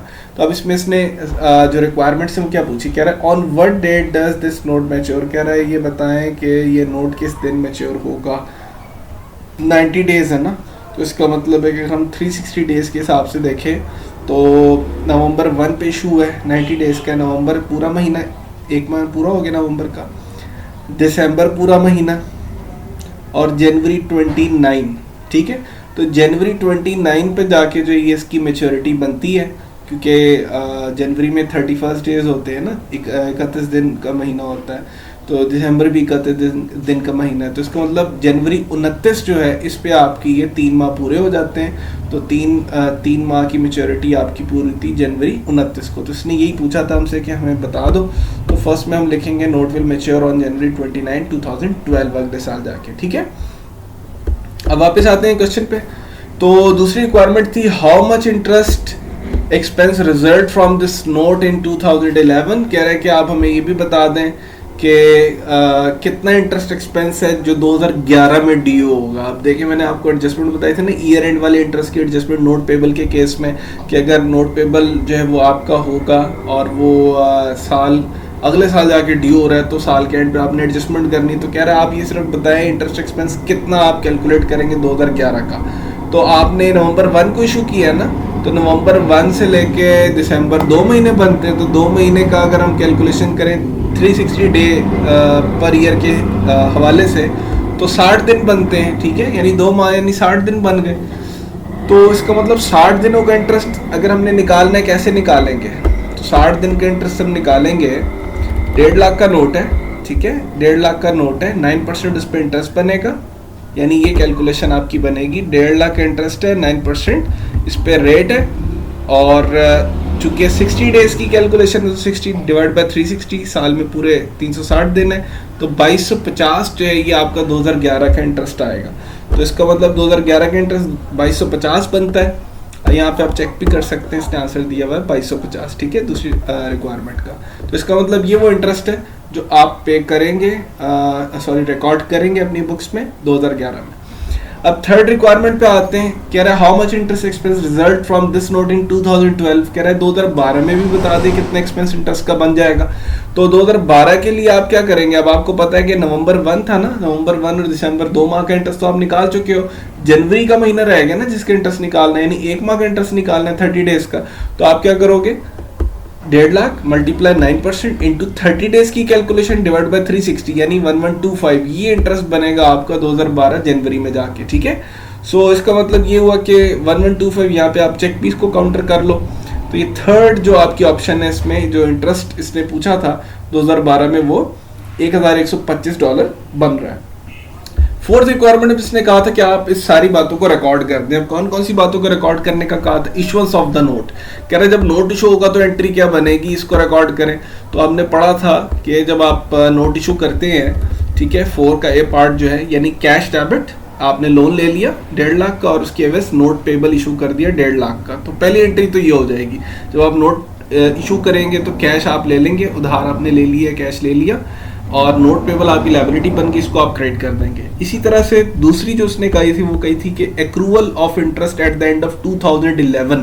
उसने कहा था बताएं जी 2011 पे जब ईयर एंड होगा तो एक्रूड इंटरेस्ट की एंट्री क्या होगी, ठीक है। वो भी हमने डिस्कस की हुई है कि जब आप साल के एंड पे क्लोजिंग करते हैं तो आप इंटरेस्ट एक्सपेंस को डेबिट करेंगे और इंटरेस्ट पेएबल क्रेडिट करेंगे, क्योंकि आपने ये पे नहीं किया इंटरेस्ट। तो इंटरेस्ट एक्सपेंस आपको पता है 2011 का कितना बना था 2250, इससे डेबिट कर देंगे। और चूंकि पे नहीं किया, पे करना है जनवरी में जाके, ठीक है, तो 2250 आपकी लायबिलिटी होगी साल के एंड पे, जो कि आपने पे करनी है नेक्स्ट जो आपका अकाउंटिंग पीरियड शुरू होगा उसमें जाके। तो इंटरेस्ट पेबल आप क्रेडिट कर देंगे। ये वही एंट्री जिस तरह भी हमने लेक्चर में अंडरस्टैंड की थी। इसी तरह से थर्ड रिक्वायरमेंट जो है इसने पूछी है हमसे कि payment of the note eight maturity, के जब आप नोट को पे कर रहे हैं तो उस वक्त एंट्री क्या होगी। अब रिकॉल करें थोड़ा सा लेक्चर। ये इंटरेस्ट पेबल जो आपका है 2011 का, ठीक है, लायबिलिटी, ये आप राइट ऑफ करेंगे, डेबिट करेंगे इसको 2250 से। फिर जो जनवरी के महीने के इंटरेस्ट है ये भी आप पे कर रहे हैं, ये आपके एक्सपेंस है 11 से 25 से, ये हमने अभी कैलकुलेट किया था थर्ड रिक्वायरमेंट में। और इसी तरह से नोट्स पेबल लायबिलिटी आपकी क्या है, ख़त्म हो रही क्योंकि आप पे कर रहे हैं, ये भी डेबिट हो जाएगा, इसको भी आप डेबिट करेंगे। और कैश जो है ये आपका क्रेडिट हो जाएगा। किस तरह क्रेडिट होगा कैश, 1.5 लाख नोट पेबल की रकम और 2 इंटरेस्ट की अमाउंट्स, ये 2250 और 1125, तो 153375 से कैश आपका क्रेडिट हो जाएगा, ठीक है। तो ये इसकी एंट्री बनती है, जनरल एंट्रीज बनती हैं 3 जो उसने हमसे डिमांड की थी, वो हमने इसको करके दिखा दी है। तो ये सवाल था आपका 11.5 एक्सरसाइज। 11.4 जो है ये आपने खुद से प्रैक्टिस करनी, ये भी आपका नोट पेबल, इसमें भी क्वेश्चन 4 जो है आपका 11.4, इसमें भी नोट पेबल से मुतालिक कैलकुलेशन है, सिंपल कैलकुलेशन है, ठीक है। एक मेच्योरिटी पूछी उसने और एंट्रीज पूछी हैं, और इसमें जो एंट्रीज हैं वो ज़ाहिर है कि ईयर एंड वाली नहीं होंगी, सिंपल एंट्रीज होंगी, यानी पहले आप नोट इशू करने की एंट्री कर देना, और ज़ाहिर है इसमें कोई ईयर एंड तो आएगा नहीं, मई में आप नोट इशू कर रहे हो, तो इसका मतलब है कि 2 माह बाद, यानी 60 डेज का नोट है, 2 माह बाद उसी 2011 में आपने रहना है, तो कोई क्लोजिंग एंट्री पास नहीं करनी, जस्ट इसमें एक नोट इशू करने की एंट्री होगी और एक नोट पे करने की एंट्री होगी। नोट पे करने की एंट्री आप क्या करेंगे कि आप नोट्स पेबल को डेबिट करेंगे, इंटरेस्ट जितना भी आपका एक्सपेंस होगा उसको डेबिट करेंगे और कैश को क्रेडिट कर देंगे, ठीक है। सो ये तो बात होगी हमारे एक्सरसाइजेस की। अब हम मज़ीद कुछ एक्सरसाइजेस हैं उनको भी देख लेते हैं।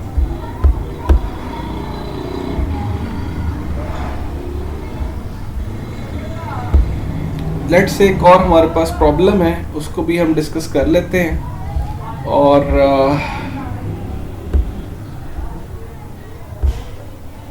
ले जी, ये प्रॉब्लम है, इसको थोड़ा सा मैं जूम ज़रा सही कर लूँ, ठीक है, ताकि आपको ज़रा क्लियर नज़र आ जाए। ये वैसे बुक से भी, आप अगर बुक आपके पास मौजूद है तो आप बुक सामने रखें और उसको आप बुक से भी देख सकते हैं, ठीक है। लेट्स से एक एग्जांपल एक्सरसाइज और है 11.11। इसमें ये वारंटी से रिलेटेड है, अभी जो हमने वारंटी से रिलेटेड अपना लेक्चर में डिस्कशन की थी। कह रहा Chang and company sold a copier costing $3,800 with a 2-year parts warranty to a customer on August 16, 2011, right. So अब हुआ ये कि 16 अगस्त को चैंग कंपनी ने कॉपियर बेचा, इसकी कॉस्ट $3,800 है। तो हमें ये नहीं चाहिए, हमें चाहिए इसकी सेल प्राइस जो कि उसने आगे बताई है, और 2 साल की इसकी पार्ट्स वारंटी है, ठीक है, 2 साल की वारंटी दे रहे हैं कॉपियर की। अब आगे लिखता है फॉर $5,500 कैश, ये इसकी सेलिंग प्राइस है। तो इसका मतलब है कि जो वारंटी है वो हम सेलिंग प्राइस के अकॉर्डिंगली देखेंगे। Chang uses the perpetual inventory system, ये इन्वेंट्री सिस्टम आपने पढ़े में, प्रोडक्ट परपेचुअल, ऑन November 22, 2012, यानी समझ लें कि तकरीबन 1 साल और कुछ महीने बाद ही the copier requires on site repairs that are completed the same day. कह रहा है कि कॉपियर को रिपेयर्स की जरूरत पड़ गई, जाहिर है कि अब क्लेम हो रहा है ना वारंटी में, 2 साल की वारंटी दी थी, अभी 1 साल ही गुजरा कुछ महीने, तो उसकी रिपेयर्स की जरूरत पड़ गई है। तो कह रहा है कि उसी दिन उन्होंने रिपेयर भी इसकी कर दी थी। The repair cost $199 for materials taken from the repair parts inventory, और कह रहा है कि रिपेयर पे जो खर्चा आया ना वो $199 का है, जो स्पेयर पार्ट हमने रिपेयर पार्ट इन्वेंट्री से लेके गए हैं। तो ये बेसिकली आपका एक्सपेंस है, वारंटी एक्सपेंस जो आपका हुआ है बेसिकली, जो रिपेयर पार्ट इन्वेंट्री आपकी इस्तेमाल हुई है वो $199 की है, ठीक है। कह रहा है there are only repairs required in these are the only repairs required in 2012 for this copier. कह रहा है 2012 में बस ये रिपेयर्स हुई हैं, इसके अलावा और कोई क्लेम नहीं है इस कॉपियर का।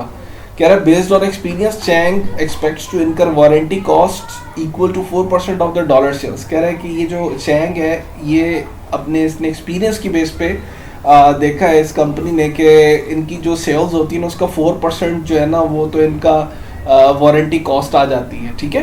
तो अब जाहिर है कि 4% अगर सेल्स का वारंटी कॉस्ट आती है तो हमें फिल फॉर इसकी जो एंट्री करनी पड़ेगी वो क्या होगी, आपको पता वारंटी के सिलसिले में हम वारंटी एक्सपेंस को डेबिट करते हैं और वारंटी जो पेबल होता है उसको हम क्रेडिट करते हैं, ठीक है। तो ये जो 4% अमाउंट बनेगी 5,500 की, इसको हमने फौरी तौर पर रिकॉर्ड करना है।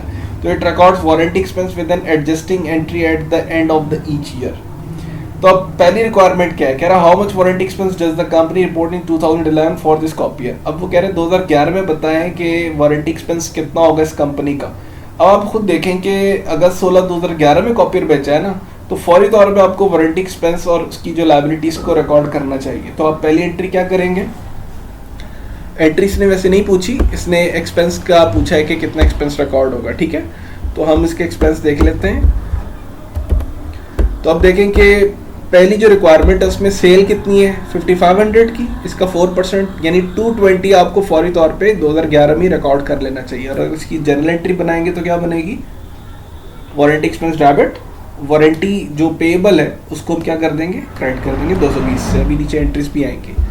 इसके बाद जो सेकंड इसकी रिक्वायरमेंट है उसको भी हम देख लेते हैं। सेकेंड रिक्वायरमेंट में कह रहा है कि how much is the estimated warranty liability for this copier as of 31 December 2011। कह रहा बताएं एस्टिमेटेड वारंटी लायबिलिटी कितनी है, तो भाई ये भी 220 ही होगी ना।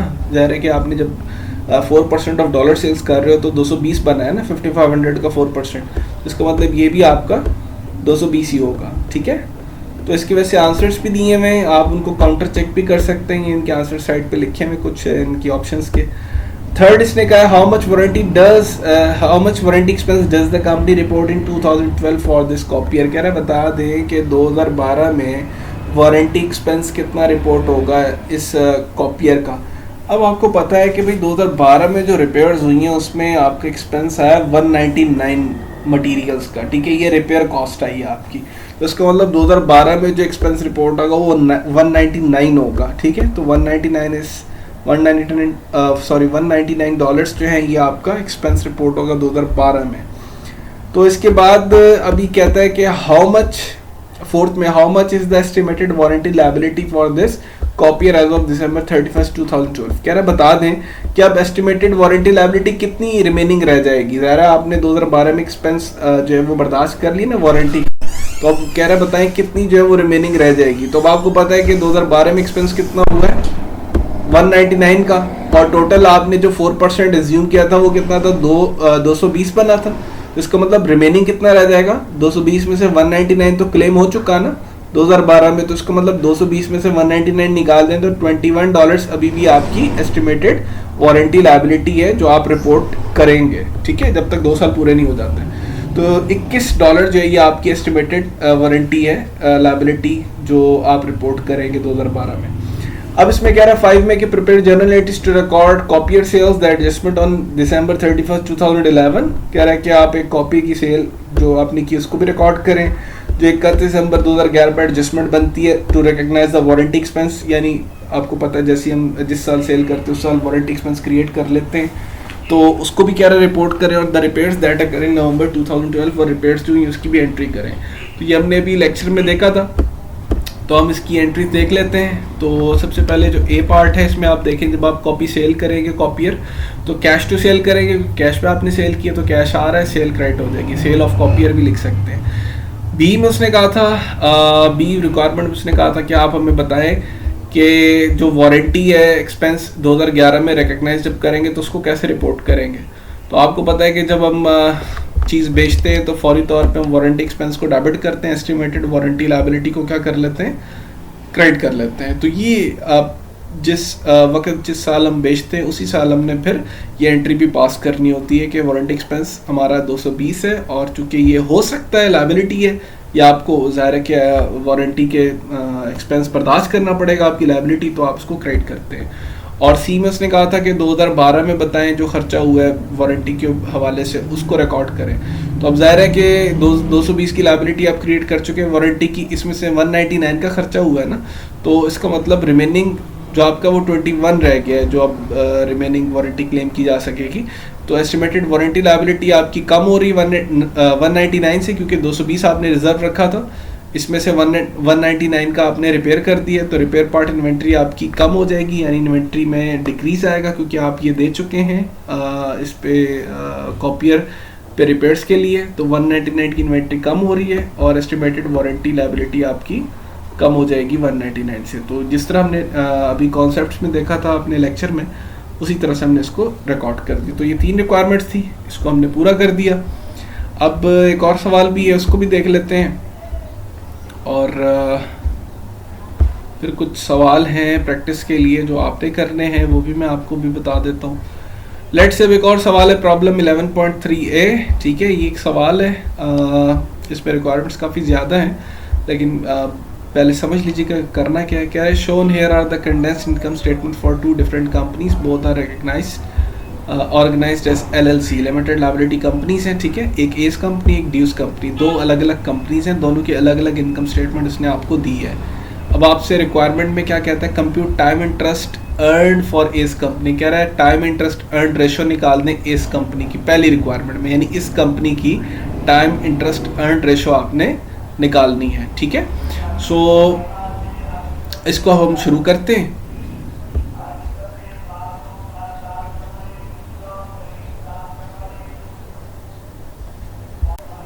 जी, तो इसको हम स्टार्ट करते हैं और हम इसकी रेशो कैलकुलेट करते हैं, देखते हैं कि रेशो क्या होगी जी। तो यहाँ पे आप इसकी सेल्स देख लें, 5 लाख हैं, ठीक है। वेरिएबल एक्सपेंसेस इस कंपनी के 4 लाख के हैं। इनकम बिफोर इंटरेस्ट, क्योंकि टाइम इंटरेस्ट में हमें ये वैल्यू चाहिए होती है before interest in taxes 1 lakh, और इंटरेस्ट एक्सपेंसेस का 30,000 का, नेट इनकम है 70,000। तो हम इसकी कैलकुलेशन करते हैं, time interest earn, problem number 11.38।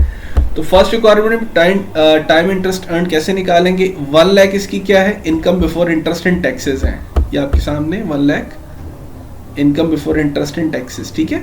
सो इसको हम डिवाइड कर देंगे इंटरेस्ट अर्न के ऊपर, इंटरेस्ट एक्सपेंस के ऊपर। इंटरेस्ट एक्सपेंस कितना है 30,000 का, तो 1 लाख डिवाइड बाय 30,000 3.33, ठीक है, ये टाइम इंटरेस्ट अर्न आ गया। इसका मतलब ये रेशो ज़्यादा है, राइट। तो जो दूसरी रिक्वायरमेंट उसमें कहा था उसने कि यही टाइम इंटरेस्ट अर्न आपने ड्यूस कंपनी के लिए भी कैलकुलेट करना है। तो ड्यूस कंपनी के डाटा ये है और इसकी इनकम बिफोर इंटरेस्ट है 2 लाख, इंटरेस्ट इसका 130 है, ठीक है। तो अगर हम इसकी रेशो निकालेंगे टाइम इंटरेस्ट अर्न की तो ये 1.538 आ रहा है। तो यहाँ से तो ये पता लग रहा है कि जो एस कंपनी है इसके पास ज़्यादा सलाहियत है कि ये जो है इंटरेस्ट अपना एक्सपेंस मीट कर सकती है, जबकि जो ड्यूस कंपनी है इसकी चूँकि टाइम इंटरेस्ट एंड रेशो कम आई है, इसका मतलब इसके पास इतनी सलाहियत नहीं है इस कंपनी के मुकाबले में कि अपने इंटरेस्ट एक्सपेंस को मीट कर सके, लेकिन फिर भी सफिशेंट है, मीट कर लेगी। अब आते हैं नेक्स्ट, इसकी रिक्वायरमेंट जो है third, what happens to each company's net income if sales increase by 30%, यानी कह रहा है बताएं कि हर कंपनी जो है उसके ऊपर क्या असर पड़ेगा उसकी नेट इनकम पे अगर उसकी सेल्स 30% से इंक्रीज कर रही हैं। तो ये थर्ड रिक्वायरमेंट है। एस कंपनी, लेट से हमने दोनों कंपनीज का बताना है। एस कंपनी की सेल अगर 30% इंक्रीज कर जाए तो क्या होगा, तो ज़ाहिर है पुरानी सेल्स कितनी है 5 लाख है, प्लस 30% इंक्रीज कराना है ना आपने, 30% ऑफ 5 लाख करेंगे तो ये 6,50,000, यानी 5 लाख का 30% लेके 5 लाख में ऐड कर देने तो न्यू सेल्स बन जाएंगी 6,50,000। वेरिएबल एक्सपेंसेस ने सवाल में बताया 80% ऑफ सेल्स होते हैं, तो 6,50,000 का 80% लेंगे 5,20,000 आ जाएगा, इसको माइनस कर लें। इनकम बिफोर इंटरेस्ट कितना आ जाएगा आपके पास 1,30,000, ठीक है। इंटरेस्ट एक्सपेंस चूंकि उसने पहले भी बताया था सवाल में कि फिक्स है 30,000, तो वही 30,000 आ जाएगा।